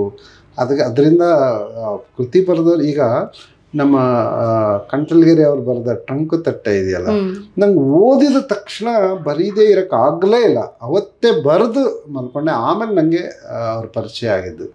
ನನಗೆ ಆ ಓದಿದ ಒಂದು ಒಳ್ಳೆ ಕೃತಿ ಇದೆಯಲ್ಲ, ಅವರ ಹಾಸ್ಟೆಲಿನ ಅನುಭವಗಳಿದಾವಲ್ಲ, ಅವ್ರ ಪಟ್ಟ ಭಾವನೆಗಳಿದೆಯಲ್ಲ, ಅದನ್ನು ಮೀರಿ ನಿಂತು ಈಗ ಅವರು ಟೀಚರ್ ಆಗಿದ್ದಾರೆ ಅಲ್ವಾ. ಆಗ ತಿರುಗಿ ನೋಡಿದಾಗ ಆ ಅನುಭವಗಳನ್ನು ಹೆಂಗೆ ಹೇಳಿದ್ದಾರೆ ಅಂತಂದರೆ, ಇವತ್ತು ಅವ್ರ ಹಾಸ್ಟೆಲಲ್ಲಿ ಅನುಭವಿಸಿದ ಸ್ಥಿತಿನ ಅನುಭವಿಸ್ತಿರೋ ಮಕ್ಕಳಿದ್ದಾರೆ. ಅವ್ರ ಕೈಗೆ ಈ ಪುಸ್ತಕ ಇಟ್ಟಾಗ ಅದನ್ನು ದಾಟುವ ಭರವಸೆ ಬರುತ್ತೆ ಆ ಮಕ್ಕಳಲ್ಲಿ. ಈ ಕಷ್ಟ ನನ್ನೊಬ್ಬಂದೇ ಅಲ್ಲ, ಒಂದು ಸ್ಥೈರ್ಯ ಬರುತ್ತೆ, ಪ್ರತಿಭಟಿಸೋ ಶಕ್ತಿ ಬರುತ್ತೆ. ಅದನ್ನು ನಾನು ಮಾಡಬೇಕು, ಈ ಪುಸ್ತಕ ಪರಿಚಯಿಸ್ಬೇಕು ಅಂದರೆ. ಟ್ರಂಕು ತಟ್ಟೆ ಓದಿದಾಗ ಅಂತ ಅವ್ರು ಬರೆದು ಮಲ್ಕೊಂಡೆ. ಆ ಥರದ ಹೆಚ್ಚು ಕಡಿಮೆ ನಾನು ಆ ಥರ ಬರವಣಿಗೆ ಮಾಡ್ತಾ ಬಂದ. ನನಗೆ ಖುಷಿಯಾಗುತ್ತಲ್ಲ, ಅದನ್ನು ತಕ್ಷಣ ಓದೋದು ಬರೆಯೋದು ಆ ಥರ. ಇಡೀ ನಿಮ್ಮ ಜರ್ನಿಯಲ್ಲಿ ತೀರಾ ಸಾಹಿತ್ಯದ ಒಡನಾಟದ ಜೊತೆ ಆಳವಾದ ಅಧ್ಯಯನದ ಜೊತೆ ಈವರೆಗೆ ಸಾಗಿ ಬಂದಿದ್ದೀರಾ. ಒಂದು ವಿವಾದಾತ್ಮಕ ಕ್ವಶನ್ ಅಂತ ನೀವು ಅನ್ಕೋಬಹುದು, ನಿಮ್ಗೆ ತುಂಬಾ ಇಷ್ಟವಾದ ಲೇಖಕ ಯಾರು ಸರ್? ಅದೇ ವಿವಾದ ಅಂತ ಹೇಳಿದ್ದೀನಿ, ಅಷ್ಟು ಜನರ ಬಗ್ಗೆ ವಿವಾದ ಅಲ್ಲ. ಒಂದು ಹೇಳ್ತಾ ಹೋದ್ರೆ ಅದೊಂದು ಪಟ್ಟಿಯಾಗೋ ಅಪಾಯ ಇದೆ, ಇನ್ನೊಂದು ಪಕ್ಷಪಾತ ಆಗೋ ಅಪಾಯಗಳು. ಆ್ಯಕ್ಚುಲಿ ನನ್ನ ಬರವಣಿಗೆ ಮೇಲೆ ಸ್ವಲ್ಪ ಛಾಯೆ ಇರೋದು ಹಾಮಾನಾಯ್ಕರದು. ತುಂಬ ಜನ ಹೇಳ್ತಾರೆ, ಅವ್ರಿಗೂ ಆ ಥರದೊಂದು ನಾನು ತುಂಬ ಓದಿದ್ದೀನಿ ಹಾಮಾನಾಯ್ಕರ ಅಂಕಣ ಸಾಹಿತ್ಯ, ಬೇರೆ ಬೇರೆ ಅವ್ರ ವಿಮರ್ಶೆ, ಈ ಥರದೆಲ್ಲ. ಅಂದರೆ ಅವರು ಆ ಕೆಲಸನ ತುಂಬ ಮಾಡಿದ್ರು, ಕನ್ನಡ ಕಟ್ಟುವ ಕೆಲಸ ಅಂತೇಳಿ. ನಮಗೆಲ್ಲೋ ಆ ದೀಕ್ಷೆಯನ್ನು ದಾಟಿಸಿದ್ರೇನೋ ಅಂತ ಅನಿಸುತ್ತೆ. ಹಂಗೆ ತುಂಬ ಖುಷಿ ಕೊಟ್ಟ ಲೇಖಕ ಅಂದರೆ, ನಾನು ಕವಿತೆಗೆ ಬಂದಾಗ ವೈಚಾರಿಕತೆಗೆ ಕುವೆಂಪು ಪರವಾಗಿದ್ರೆ, ಕವಿತೆ ಅಂತ ಬಂದಾಗ ಬೇಂದ್ರೆ ಹತ್ರಕ್ಕೆ ಬರ್ತೀನಿ, ಕುವೆಂಪುಯಿಂದ ದೂರ ಉಳಿತೀನಿ. ಅದಕ್ಕೆ ಯಾಕೆ ಅಂತ ಜಗಳ ಆಡ್ಬೋದು ನೀವು, ಆಯ್ತಾ. ಕಾದಂಬರಿ ವಿಷಯಕ್ಕೆ ಬಂದರೆ ಕಾರಂತರ ಹತ್ರಕ್ಕೆ ಬರ್ತೀನಿ, ಭೈರಪ್ಪನವರಿಂದ. ಆದರೆ ಭೈರಪ್ಪನವ್ರು ಎಲ್ಲ ಪುಸ್ತಕ ಓದಿ ಖುಷಿ ಪಟ್ಟವ್ರು ನಾನು. ಆದರೆ ಕಾರಂತರ ತೇಜಸ್ವಿ ವಿಚಾರಕ್ಕೆ ಬಂದರೆ ಇವ್ರ ಪರವಾಗಿರ್ತೀನಿ. ಅನಂತಮೂರ್ತಿಯವರ ಕಥೆಗಳ ಕಲೆಗೆ ಹೋಗ್ತೀನಿ. ಶಾಂತಿನೇತದ ನಾಥ ದೇಸಾಯಿಯವರ ಕಾದಂಬರಿಗಳ ಕಡೆಗೆ ಹೋಗ್ತೀನಿ. ಚಿತ್ತಾಲ್ರ ಕಥೆಗಳ ಕಡೆಗೆ ಹೋಗ್ತೀನಿ. ವೈದೇಹಿ ಅವ್ರ ಬರ ಕಡೆಗೆ ಹೋಗ್ತೀನಿ. ಹಾಗಾಗಿ ಇವರೇ ಅಂತ ನಿಗದಿತವಾಗಿ ನಾನು ಹೇಳಲಾರೆ. ಎಲ್ಲ ಮುಖ್ಯ ಬರಹಗಾರರ ಯಾವ ಮುಖ್ಯ ಕೃತಿಗಳಿದಾವೋ ಅದನ್ನೆಲ್ಲ ಓದಿ ಖುಷಿ ಪಟ್ಟಿರೋದ್ರಿಂದ ನಾನು ಇಡೀ ಕನ್ನಡ ಸಾಹಿತ್ಯ ಪರಂಪರೆಯ ವಿದ್ಯಾರ್ಥಿ ಅಂತಾನೆ ನಾನು. ಅಂದ್ರೆ ಸೇಫರ್ ಸೈಡ್ಗೆ ಹೇಳಿದ ಮಾತಲ್ಲ ಇದು. ಇವತ್ತು ಅಷ್ಟು ನೀವು ಹೊಸಬ್ರು ಯಾರು ಚೆನ್ನಾಗಿ ಬರೀತಾರೆ ಅಂತ ನಾನು ಹಂಗೆ ಕೇಳಿದ್ರೆ, ಇವಾಗ ನಾನು ಎಷ್ಟೋ ಸಲ ತೀರ್ಪುಗಾರನಾದ ಸಂದರ್ಭ ಎಲ್ಲ ಇದೆಯಲ್ಲ, ಆಗ ಆ ಲೇಖಕರು ಯಾರು ಏನೂ ಗೊತ್ತಿರಲ್ಲ. ಆದರೆ ಆಯ್ಕೆ ಮಾಡಿದ ಆ ಕಥೆಗಾರ ಕವಿನ ಇರ್ತಾರಲ್ಲ, ಮುಂದಿನ 5 ವರ್ಷದ ನಂತರ ತಿರುಗಿ ನೋಡಿದಾಗ ಅವ್ರು ತುಂಬಾ ಎತ್ತರಕ್ಕೆ ಬೆಳೆದು ನಿಂತ ಉದಾಹರಣೆಗಳಿದೆ. ಹಾಗಾಗಿ ಅದು ಪಟ್ಟಿ ಇವಾಗ ಹೇಳಕ್ ಹೊರಟ್ರೆ ಅವ್ರು ಬಿಟ್ರಲ್ಲ ಇವ್ರು ಬಿಟ್ರಲ್ಲ, ಯಾಕಂದ್ರೆ ನಿಮಗೆ ಕೆಲವ್ರು ನೆನಪಿರ್ತಾರೆ, ನನಗೆ ಕೆಲವು ಈ ಕ್ಷಣಕ್ಕೆ ನೆನಪಾಗದೆ ಇರ್ಬೋದು. ಆದರೆ ನನ್ನ ಒಂದು ಗುಣ ಏನಪ್ಪ ಅಂತಂದರೆ, ಅವ್ರು ಚೆನ್ನಾಗಿ ಬರೀತಾರೆ ಅಂತ ಯಾವ ಮೂಲದಿಂದ ಗೊತ್ತಾದರೂ ಅವ್ರ ಸ್ನೇಹ ಸಂಪಾದಿಸ್ತೀನಿ ನಾನು. ಅವ್ರ ಬರವಣಿಗೆಯನ್ನು ಇಸ್ಕೊಂಡು ಓದ್ತೀನಿ. ಅಂದರೆ ತಕ್ಷಣ ಬರೆದು ನಾನೇನೋ ಇದು ಮಾಡ್ತೀನಿ ಅಂತಲ್ಲ, ಚೆನ್ನಾಗಿ ಬರೆಯೋ ಎಲ್ಲರ ಸಂಪರ್ಕದಲ್ಲೂ ನಾನು ಇರಬೇಕು. ನನ್ನ ಅವರ ವಲಯದ ಒಳಗಡೆ ನಾನೂ ಒಬ್ಬ ಇರಬೇಕು. ನನ್ನ ಅದೃಷ್ಟ ಅದು ಒಳ್ಳೆ ಪ್ರತಿಭಾವಂತ. ಈಗ ಯಾಕಂದರೆ ಕಥೆಗಳನ್ನು ಬರೆಯೋ ಎಷ್ಟು ಚೆನ್ನಾಗಿ ಬರೆಯೋರಿದ್ದಾರೆ, ಕವಿತೆಗಳನ್ನು ಬರೆಯೋ ಎಷ್ಟು ಚೆನ್ನಾಗಿದ್ದಾರೆ. ಅವರೆಲ್ಲರ ಜೊತೆ ನಾನು ಒಂದು ಸಂತೋಷದಿಂದ ಹೋಗ್ಬೇಕು, ಅವ್ರನ್ನ ಜೊತೆ ಕರ್ಕೊಂಡು ಹೋಗ್ತೀನಿ ಅನ್ನೋದಕ್ಕಿಂತ ನಾನು ಅವ್ರ ಜೊತೆ ಹೋಗ್ತಾ ಇದ್ದೀನಿ ಅನ್ನೋ ಭಾವನೆಯಿಂದ ಭಾಳ ವಿನಮ್ರತೆಯಿಂದನೇ ಇರೋ ನಾನು ವಯಸ್ಸಲ್ಲಷ್ಟೇ ಹಿರಿಯ. ಯಾವಾಗಲೂ ಹೇಳ್ತಾ ಇರ್ತೀನಿ, ಅಪ್ಪ ಬರವಣಿಗೆಯಲ್ಲಿ ನಿನ್ನಷ್ಟು ಚೆನ್ನಾಗಿ ಕತೆ ಬರೆಯೋಕ್ಕೆ ನಂಗೆ ಖಂಡಿತ ಬರೆಯಲ್ಲ, ನಿನ್ನಷ್ಟು ಚೆನ್ನಾಗಿ ಕವಿತೆ ಬರೆಯೋಕ್ಕೆ ನಂಗೆ ಕವಿತೆ ಎಲ್ಲ ಬರೆಯೋಕ್ಕೆ ಪ್ರಯತ್ನ ಪಟ್ಟು ಸೋತೋಗಿದ್ದೀನಿ ನಾನು. ಆದರೆ ಒಂದು ಚಪ್ಪಲ ಅದೇನೋ ಬರವಣಿಗೆಗೆ ಬರೋರಿಗೆ ಕವಿ ಅನ್ನಿಸ್ಕೋಬೇಕು ಅಂತೇಳಿ ನಾನು ಆ ಥರದೊಂದು ಪೂರ್ ಕವಿ ಕನ್ನಡ. ಒಟ್ಟಾರೆ ಸಾಹಿತ್ಯ ಸರ್, ಅಷ್ಟು ಒಡನಾಟ ನೀವು ಪುಟ್ಟ ಹುಡುಗನಿಂದ ಹಿಡಿದು ಇವತ್ತಿನವರೆಗೆ ಆ ಇಡೀ ಸಾಹಿತ್ಯದ ಓದು, ಅದರ ಒಡನಾಟ ನಿಮ್ಮ ಬದುಕಿಗೆ ಏನನ್ನು ಕೊಟ್ಟಿದೆ ಅಂತ ಅನ್ಸುತ್ತೆ ಸರ್ ನಿಮಗೆ? ಸಂತೋಷವನ್ನು ಕೊಟ್ಟಿದೆ. ಆಮೇಲೆ ಅದೇ ಇರುವುದರಲ್ಲೇ ತೃಪ್ತಿಯಿಂದ ಸಂತೋಷದಿಂದ ಬದುಕುವ, ಮತ್ತು ಸಾಧ್ಯವಾದಷ್ಟು ನಾನಿರೋ ವಾತಾವರಣವನ್ನು ಸಂತೋಷದಿಂದ ಕಾಣುವ, ಸಂತೋಷದಲ್ಲಿ ಇರುವ ಹಾಗೆ ನೋಡುವ, ಸಾಧ್ಯವಾದಷ್ಟು ತಕರಾರುಗಳನ್ನು ಮಂಡಿಸದೇ ಇರುವ ಹಾಗೆ ಈ ಬದುಕು ಬಂದ ಹಾಗೆ ಸ್ವೀಕರಿಸೋದನ್ನು ಸಾಹಿತ್ಯ ಕಲಿಸಿದೆ ನನಗೆ. ಹಾಗಾಗಿ ತುಂಬ ಖುಷಿಯಾಗಿರ್ತೀಯ ಅಂತ ಹೇಳ್ತಿರ್ತಾರೆ. ನಾನು ಕಾಲೇಜಲ್ಲಿ ಇರ್ತೀನಿ, ಸುಮಾರು ಒಂದು 8-10 ಕಾಲೇಜಲ್ಲಿ ಕೆಲಸ ಮಾಡಿದ್ದೀನಿ. 28 ವರ್ಷ ಸರ್ವಿಸ್ ಆಯ್ತು ನನಗೆ. ಎಲ್ಲಿ ಯಾರ ಹತ್ರನೂ ಒಂದಿನೂ ಜಗಳ ಮಾಡಿಲ್ಲ ನಾನು. ಒಂದು ದಿನ ಇಲ್ಲ ಅಂತಂದರೆ ಏನಪ್ಪ ಸರ್ ಇಲ್ಲ ಎಲ್ಲೋಗ್ತಾರೆ ಕನ್ನಡ ಮೇಷ್ಟ್ರು ನಗ್ನಗ್ತಾ ಇರೋದು. ಅಂದರೆ ನಾನು ಅಲ್ಲೂ ಅಷ್ಟೇ ಜಗಳಕ್ಕೆ ಹೋಗಲ್ಲ. ಕಾಲೇಜಲ್ಲಿ ಎಷ್ಟೆಷ್ಟು ಜಗಳ ಇರುತ್ತೆ. ಅವ್ರು ಆ ಕ್ಲಾಸ್ ತೊಗೊಂಡಿಲ್ಲ, ಹಿಂಗೆ ಅವನು ಇವಳು ಅಂತೆಲ್ಲ ಕಿತ್ತಾಡ್ತಿರ್ತಾರೆ, ಶತ್ರುಗಳ ಥರ ಇರ್ತಾರೆ. ನನಗೆ ಹಂಗೆ ಇರೋಕ್ಕೆ ಬರಲ್ಲ. ನಾನು ಇದ್ದಷ್ಟೊತ್ತು ಒಂಚೂರು ಟೈಮ್ ಸಿಕ್ಕಿರೋ ಓದಕ್ಕೆ ಬರೆಯೋಕ್ಕೆ ಮಾಡ್ತಿರ್ತೀನಿ. ಯಾರು ಬಂದರೆ ಕೀಟ್ಲೆ ಮಾಡ್ತೀನಿ ತಮಾಷೆಗೆ, ಅಲ್ಲಿಗೆ ಮರೆತು ನನ್ನ ಪಾಡಿಗೆ ನಾ ಹೋಗ್ತೀನಿ. ಪ್ರಾಚಾರ್ಯರು ಕರೆದು ಏನಾದ್ರು ಕೆಲಸ ಹೇಳಿದ್ರೆ ಮಾತ್ರ ಮಾಡೋದು. ನಾನಾಗಿ ತಲೆ ಹಾಕೊಂಡಾಗ ಅದ್ಯಾಕೆ ಇದ್ಯಾಕೆ ಅಂತ ಹಿಂಗೆ ಹೋಗೋ ಗುಣ ಇಲ್ಲ ನನಗೆ. ಆದರೆ ಕೇಳಿದಾಗ ಕಾಲೇಜಿನ ಹಿತದೃಷ್ಟಿಯಿಂದ, ಆಡಳಿತಾತ್ಮಕ ಹಿತದೃಷ್ಟಿಯಿಂದ ನನ್ನ ಅಭಿಪ್ರಾಯವನ್ನು ಹೇಳ್ತೀನಿ. ಮಕ್ಕಳ ಜೊತೆನೂ ಅದೇ ಸಂಬಂಧ ನನಗೆ. ಕ್ಲಾಸ್ ಬಿಟ್ಟು ಈಚೆಗೆ ಬಂದರೆ ಯಾರೂ ಗೊತ್ತಿರಲ್ಲ, ಆದರೆ ಅಲ್ಲಿರುವಾಗ ಲವಲವಿಕೆಯಿಂದ ಪಾಠ ಮಾಡ್ತಾ ಈಗ 1 ಗಂಟೆ ಇದ್ದೀನಿ ಮಕ್ಕಳ ಜೊತೆ, ಖುಷಿಯಾಗಿ ಹೆಂಗೆ ಕಳೀವಲ್ಲೆ ಅಂತ. ಯಾಕಂದರೆ ಕ್ಲಾಸ್ ಮುಗಿಸಿ ಇನ್ನೊಂದು ಕ್ಲಾಸ್ಗೆ ಹೋಗಿರ್ತೀನಿ, ಅದೆಲ್ಲ ಆಗಿ ನನ್ನ ಸ್ಕೂಟ್ರಲ್ಲಿ ಮನೆಗೆ ಹೋಗುವಾಗ ನನ್ನ ಎದೆಯಲ್ಲಿ ಒಂದು ಖುಷಿ ಇರಬೇಕು, ಇವತ್ತು ಚೆನ್ನಾಗಿ ಪಾಠ ಮಾಡಿದೆ ಅಲ್ವಾ ಅಂತ. ಇವತ್ತು ಯಾಕೋ ಚೆನ್ನಾಗಿ ಪಾಠ ಮಾಡಲಿಲ್ಲ ನಾನು ಅನ್ನೋದನ್ನು ಕೆಲ್ಸಕ್ಕೆ ಸೇರಿದಾಗ ಹೇಗೆ ಇತ್ತೋ ಈಗಲೂ ಅದೇ ಉತ್ಸಾಹ ಇಟ್ಕೊಂಡಿದ್ದೀನಿ. ಇನ್ನೊಂದು 4 ವರ್ಷ ಇದೆ, ಆಮೇಲೆ ರಿಟೈರ್ ಆಗ್ತೀನಿ. ಆ 4 ವರ್ಷನೂ ಹಾಗೆ ಕಳೆದ್ರೆ ಸಾಕು. ಒಳ್ಳೇದಾಗಲಿ ಸರ್. ಮುಂದೆ ಏನು ಬರೀತಾ ಇದ್ದೀರಾ ಸರ್? ನಾನು ಒಂದು ತೇಜಸ್ವಿಯವರ ಬಗ್ಗೆ ಒಂದು ಪುಟ್ಟ ಪುಸ್ತಕ, ಅದು ಈಗ ಪ್ರಕಟಣೆ ಹಂತದಲ್ಲಿದೆ. ಯಾರೋ ಏನಿಷ್ಟು ಆತರ ಪಡ್ತೀಯ, ಈ ವರ್ಷ ಆಗಲೇ 3 ಪುಸ್ತಕ ಬಂತಲ್ಲ. ಬಿದಿರ ತಳಿಕೆ ಜನವರಿಲಿ ಬಂತು, ಅದಾಗಿ ಏಪ್ರಿಲ್ ಯುಗಾದಿಗೆ ಮರ ಬರದ ರಂಗಲ್ಲಿ ಬಂತು, ಮಾಂದಳಿರ ತೊಟ್ಟಿಲೂ ಬಂತು. ಬರಿದೇ ಇದ್ದಾಗಲೇ ಚೆನ್ನಾಗಿತ್ತು, ತೆಪ್ಪಗಿದ್ಯಲ್ಲ ಅಂತ ಅದಕ್ಕೆ ಕಂಟ್ರೋಲ್ ಮಾಡ್ಕೊಂಡಿದ್ದೀನಿ. ಈ ಅನೆಕ್ಡೋಟ್ಸ್ ಅಂತ ಇದೆ ಇಂಗ್ಲೀಷ್ನಲ್ಲಿ, ಚಿಟ್ಟೆ ಕಥೆಗಳು ಅಂತ. ಅಂದರೆ ಒಬ್ಬ ಲೇಖಕರ ಸುತ್ತ ಇರುವ ಅಥವಾ ಪ್ರಸಿದ್ಧ ವ್ಯಕ್ತಿ ಸುತ್ತ ಇರುವ ದಂತಕಥೆಗಳು, ಹಿಂಗಂತೆ ಹಂಗಂತೆ ಅಂತ. ನಮ್ಮಲ್ಲಿ ಬದುಕಿರುವಾಗ ದಂತಕಥೆ ಆದವರು ವಿಶ್ವೇಶ್ವರಯ್ಯ, ಆಯ್ತಾ? ಅದ್ ಬಿಟ್ರೆ ಕುವೆಂಪುಗೆ ಒಂದು ಸ್ಟಾರ್, ಲೇಖಕರಿಗೆ ಕನ್ನಡದಲ್ಲಿ ಸ್ಟಾರ್ ವ್ಯಾಲ್ಯೂ ತಂದುಕೊಟ್ಟಿದ್ದೆ ಕುವೆಂಪು. ನೀವು ನೋಡಿ, ಕುವೆಂಪು ಒಂದು ಸಮಾರಂಭಕ್ಕೆ ಬರ್ತಿದ್ದಿದ್ದೆ ಭಾಳ ಕಡಿಮೆ. ಬರ್ತಾರೆ ಅಂತಂದರೆ ಅವ್ರ ಮನೆಯಿಂದ ಹೊರಟಿದ್ದಾರೆ ಅಂದರೆ 15 ನಿಮಿಷ ಮೊದಲು ಪ್ರೇಕ್ಷಕರು ಎದ್ನಿತ್ತಿರೋರಂತೆ, ಚಪ್ಪಾಳೆ ತಟ್ಟು. ಅದು ನಂಗೆ ಅವ್ರು ಏನೋ ಮಹಾಕಾವ್ಯ ಹಂಗೆ. ಅದಕ್ಕಿಂತ ಒಬ್ಬ ಬರಹಗಾರನಿಗೆ ಸಿಕ್ಕ ಗೌರವ ಇದೆಯಲ್ಲ, ಕುವೆಂಪು ಬರಹದ ಮೂಲಕ ಗಳಿಸಿದ್ದದು. ಅವ್ರಿಗೆ ಬಂದ ಪ್ರಶಸ್ತಿಯಿಂದ ಅಲ್ಲ, ಅದು ಜ್ಞಾನಪೀಠನೋ ರಾಷ್ಟ್ರಕವಿನೋ ಆ ಪ್ರಶಸ್ತಿಯಿಂದ ಖಂಡಿತ ಅಲ್ಲ. ಹಾಗಾಗಿ ಅವ್ರ ಬಗ್ಗೆ ಆ ಥರ ಪುಸ್ತಕ ಬಂತು, ಹೀಗಿದ್ದರು ಕುವೆಂಪು ಅಂತ. ಹರಿಹರ ಪ್ರಿಯ ಅವರು ಮಾಡಿದರು. ಆಮೇಲೆ TS ವೆಂಕಣ್ಣಯ್ಯ ಅಂತ, ಕುವೆಂಪು ಮೇಷ್ಟ್ರು ಅವರು, ಕನ್ನಡದ ಅಶ್ವಿನಿ ದೇವತೆ ಅಂತ. ಅವ್ರನ್ನ AR ಕೃಷ್ಣಶಾಸ್ತ್ರಿಗಳನ್ನ ಮಾಸ್ತಿ ಕರೆದಿದ್ದು. ಅವ್ರು ಹೆಚ್ಚು ಬರೋದಿಲ್ಲ, ಆದರೆ ಆಧುನಿಕ ಸಾಹಿತ್ಯ ಉದ್ಘಾಟನೆ ಆಗ್ತಾ ಇತ್ತಲ್ಲ, ಆ ಸಂದರ್ಭದಲ್ಲಿ ಕುವೆಂಪು ಅಂತವರಿಂದ ಹಿಡಿದು ಎಷ್ಟು ಜನರನ್ನ ಬೆಳೆಸಿದ ಮೇಷ್ಟ್ರು ಗೊತ್ತಾ. ಅವ್ರ ಬಗ್ಗೆ ರಾಮನಾಯ್ಕರು ಒಂದು ಪುಸ್ತಕ ಮಾಡಿದ್ರು, ವೆಂಕಣ್ಣಯ್ಯ, ಚಿಟ್ಟೆ ಕಥೆಗಳು ಅಂತ ಕನ್ನಡದಲ್ಲಿ ಕಲಿತೀವಿ. ಒಂದು ಪೇಜಲ್ಲಿ ಒಂದು ಚಿಕ್ಕ. ಆ ಥರ ತೇಜಸ್ವಿ ಬಗ್ಗೆ ನೀನೊಂದು ಮಾಡು ಅಂತ ಯಾರೋ ತಲೆಗೆ ಹುಚ್ಚರಿಸಿದ್ರು. ನಂಗೆ ತಲೆಗೆ ಬಂದ್ಬಿಟ್ರೆ ನಾನು ಪಟ್ಟಿಡಿದು 4 ದಿನದಲ್ಲಿ 100 ಪುಟದೊಂದು ಮಾಡಿ ಇಟ್ಕೊಂಡಿದ್ದೀನಿ. ಈಗ ತೇಜಸ್ವಿ ಕೆಲವು ಪ್ರಸಂಗಗಳು ಅಂತೇಳಿ ಕವರ್ ಪೇಜು ಆಗಿ ಎಲ್ಲ ಆಗಿದೆ.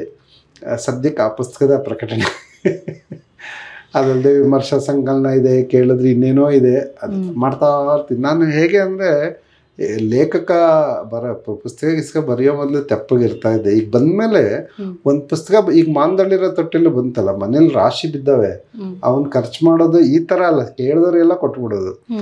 ಅಲ್ಲಿಗೆ ಮರೆತು ಬಿಟ್ಟು ಇನ್ನೊಂದು ಪುಸ್ತಕದ ಕಡೆಗೆ ಹೋಗ್ತಾ ಇರ್ತೀನಿ ನಾನು. ಆ ಥರ ಗುಣ. ಓಕೆ ಸರ್, ಈಗ ನೀವು ತುಂಬ ಕಾರ್ಯಕ್ರಮ ಅಟೆಂಡ್ ಮಾಡ್ತೀರಾ, ಯುವ ತಲೆಮಾರುಗಳ ಜೊತೆ, ಇವಾಗ ಮಿಂಚುಳ್ಳಿ ಇರ್ಬೋದು, ಈ ಥರ ಎಲ್ಲ ಸಂಘಟನೆಗಳ ಜೊತೆ ಇರ್ತೀರಾ, ಮತ್ತು ಬರೀತಾ ಇರ್ತೀರಾ, ಇನ್ನೊಂದು ಕಡೆ ಉಪನ್ಯಾಸ ಮಾಡ್ತಿರ್ತೀರಾ. ಈ ಎಲ್ಲದಕ್ಕೂ ಟೈಮ್ ಹೇಗೆ ಹೊಂದಿಸ್ಕೊಂತೀರಾ ಸರ್? ಓದುತ್ತೀರಾ, ಬರೀತೀರಾ, ಓಡಾಡ್ತಿರ್ತೀರಾ? ಓಡಾಟ ಜಾಸ್ತಿ ನಂದು. ನನ್ನ ಎಲ್ಲ ರಜೆಗಳು ಅದಕ್ಕೆ. ಹೇಗೆ ನಾಡಿನಾದ್ಯಂತ ಅದಕ್ಕೆ HN ಆರ್ತಿಯವರು ಒಂದು ಪ್ರೋಗ್ರಾಮ್ ಮಾಡಿದಾಗ ನಾಡಿನಲ್ಲಿ ನುಡಿಯ ಪಯಣ ಅಂತ ಒಂದು ಟೈಟ್ಲ್ ಕೊಟ್ಬಿಟ್ಟಿದ್ರು ನನ್ನ ಕಾರ್ಯಕ್ರಮಕ್ಕೆ. ಸುಮಾರು 3,500ಕ್ಕಿಂತ ಹೆಚ್ಚು ಉಪನ್ಯಾಸಗಳನ್ನು ಇಡೀ ನಾಡಿನ ಒಂದು ಕರೆದಾಗ ಭಾಳ ಪ್ರೀತಿ ನಂಗೆ. ಆ್ಯಕ್ಚುಲಿ ಪುಸ್ತಕ ಬಿಡುಗಡೆಗೆ ಯಾರು ಕರೆದ್ರೆ ಭಾಳ ಇಷ್ಟ. ರಾಜ್ಯೋತ್ಸವ ಭಾಷಣ, ಕಾಲೇಜ್ ಡೇ ಅಂತ ಕರೆದ್ರೆ ಬೇಜಾರು, ಒಂದೊಂಥರ ಹೇಳಿದ್ದೇ ಹೇಳ್ತೀವಿ. ಇದಾದರೆ ಹಂಗಲ್ಲ, ಒಬ್ಬ ಹೊಸ ಲೇಖಕರ ಬರವಣಿಗೆ ಜೊತೆ ಇರ್ತೀವಿ, ಆಮೇಲೆ ಅದನ್ನು ಮುಟ್ಟಿಸ್ತೀವಲ್ಲ ಅಂತೇಳಿ. ಹಾಗಾಗಿ ಅದಕ್ಕೆ ತಿಂಗಳಲ್ಲಿ ಒಂದು 2-3 ಕಾರ್ಯಕ್ರಮಕ್ಕೆ ಅಂತ ಟೈಮ್ ಇಟ್ಕೊಳ್ತೀನಿ ನಾನು. ಆಲ್ಮೋಸ್ಟ್ ಭಾನುವಾರಗಳನ್ನೇ ಅದಕ್ಕೆ ಎಷ್ಟು ದೂರ ಇರಲಿ ಹೋಗೋದು. ಅದಕ್ಕೆ ಟಿಪ್ಪಣಿಗೆ ಕರೆಕ್ಟಾಗಿ 2 ದಿನ ಬೇಕು ನನಗೆ. 2 ದಿನ ಇನ್ನೇನು ಯೋಚನೆ ಮಾಡಲ್ಲ. ನೀವೊಂದು ಕವನ ಸಂಕಲನ, ಕಥೆಯ ಸಂಕಲನ ಕೊಟ್ಟರೆ ಅದನ್ನು ಓದಿರ್ತೀನಿ, ಆದರೆ ಏನು ಹೇಳಬೇಕು ಅನ್ನೋ ಟಿಪ್ಪಣಿಗೆ ಒಂದು 2 ದಿನ. ಈಗ ನಿನ್ನೆ HSV ಅವ್ರ ಕಾರ್ಯಕ್ರಮ ಇತ್ತು.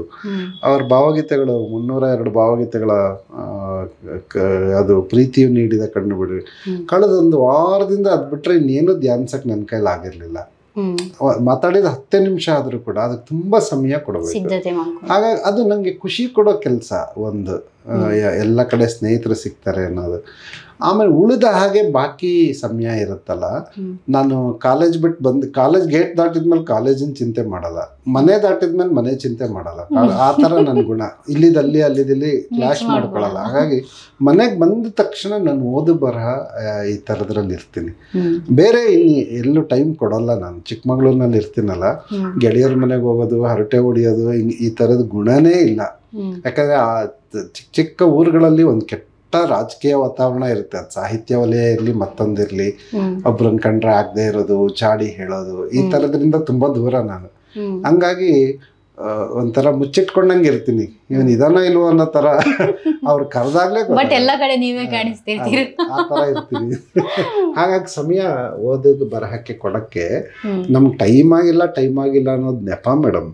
ನೀವು ಮನ್ಸು ಮಾಡಿದರೆ ಕೊಡ್ಬೋದು. ಈಗ ನಾನು ಟ್ಯಾಬ್ ಇಟ್ಕೊಂಡು ಈಗ ಟ್ರೈನಲ್ಲಿ ಹೋಗ್ತೀನಲ್ಲ ಚಿಕ್ಕಮಂಗ್ಳೂರಲ್ಲಿ, ಒಂದು ಲೇಖನೋ ಮತ್ತೊಂದನ್ನು ಮನಸ್ಸಲ್ಲಿದ್ರೆ ಟೈಪ್ ಮಾಡ್ತಾ ಹೋಗಿರ್ತೀನಿ ನಾನು. ಪನ್ನೇರಳೆ ಬಿದಿರತಡಿಕೆ ಪ್ರಬಂಧಗಳು ಬಂದ್ವಲ್ಲ, ವಾರಕ್ಕೊಂದ್ಸಲ ಬೆಂಗಳೂರಿಗೆ ಬರ್ತೀನಿ. ಫ್ಯಾಮಿಲಿ ಇಲ್ಲಿ ಇರ್ತಾರಲ್ಲ, ಹೋಗ್ತಾ ಬರ್ತಾ ಬರ್ದೆ ಹೋಗು. ನಂಗೆ ರೈಲಿನ ಬಗ್ಗೆ ಒಂದು ಪ್ರಬಂಧ ಬರೆದೆ ಬಿದಿರತಡಿಕೆಯಲ್ಲಿ.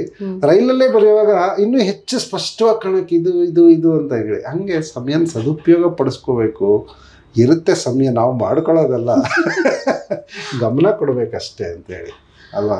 ಹಾಂ ಸರ್, ಓಕೆ ಸರ್, ತುಂಬಾ ಮಾತಾಡಿದ್ವಿ. ಮಾತಾಡಕ್ಕೆ ಇನ್ನೂ ಜಾಸ್ತಿ ಇದೆ, ಕಂಟ್ರೋಲ್ ಮಾಡೋದೇ ಕಷ್ಟ. ನಾನು ಬೇರೆ ಜಾಸ್ತಿ. ಹೌದು, ಅಷ್ಟು ದೂರದಿಂದ ಬಂದು ಇಷ್ಟು ಆತ್ಮೀಯವಾಗಿ ಮಾತಾಡಿದ್ವಿ. ತುಂಬಾ ಧನ್ಯವಾದ. ಹೀಗೆ ಖುಷಿಯಾಗಿದೆ. ನೀವು 2-3 ಸಲ ಕರೆದಾಗೂ ಬರಕ್ ಆಗಿರ್ಲಿಲ್ಲ, ಕ್ಷಮೆ ಇರಲಿ. Thank you very much.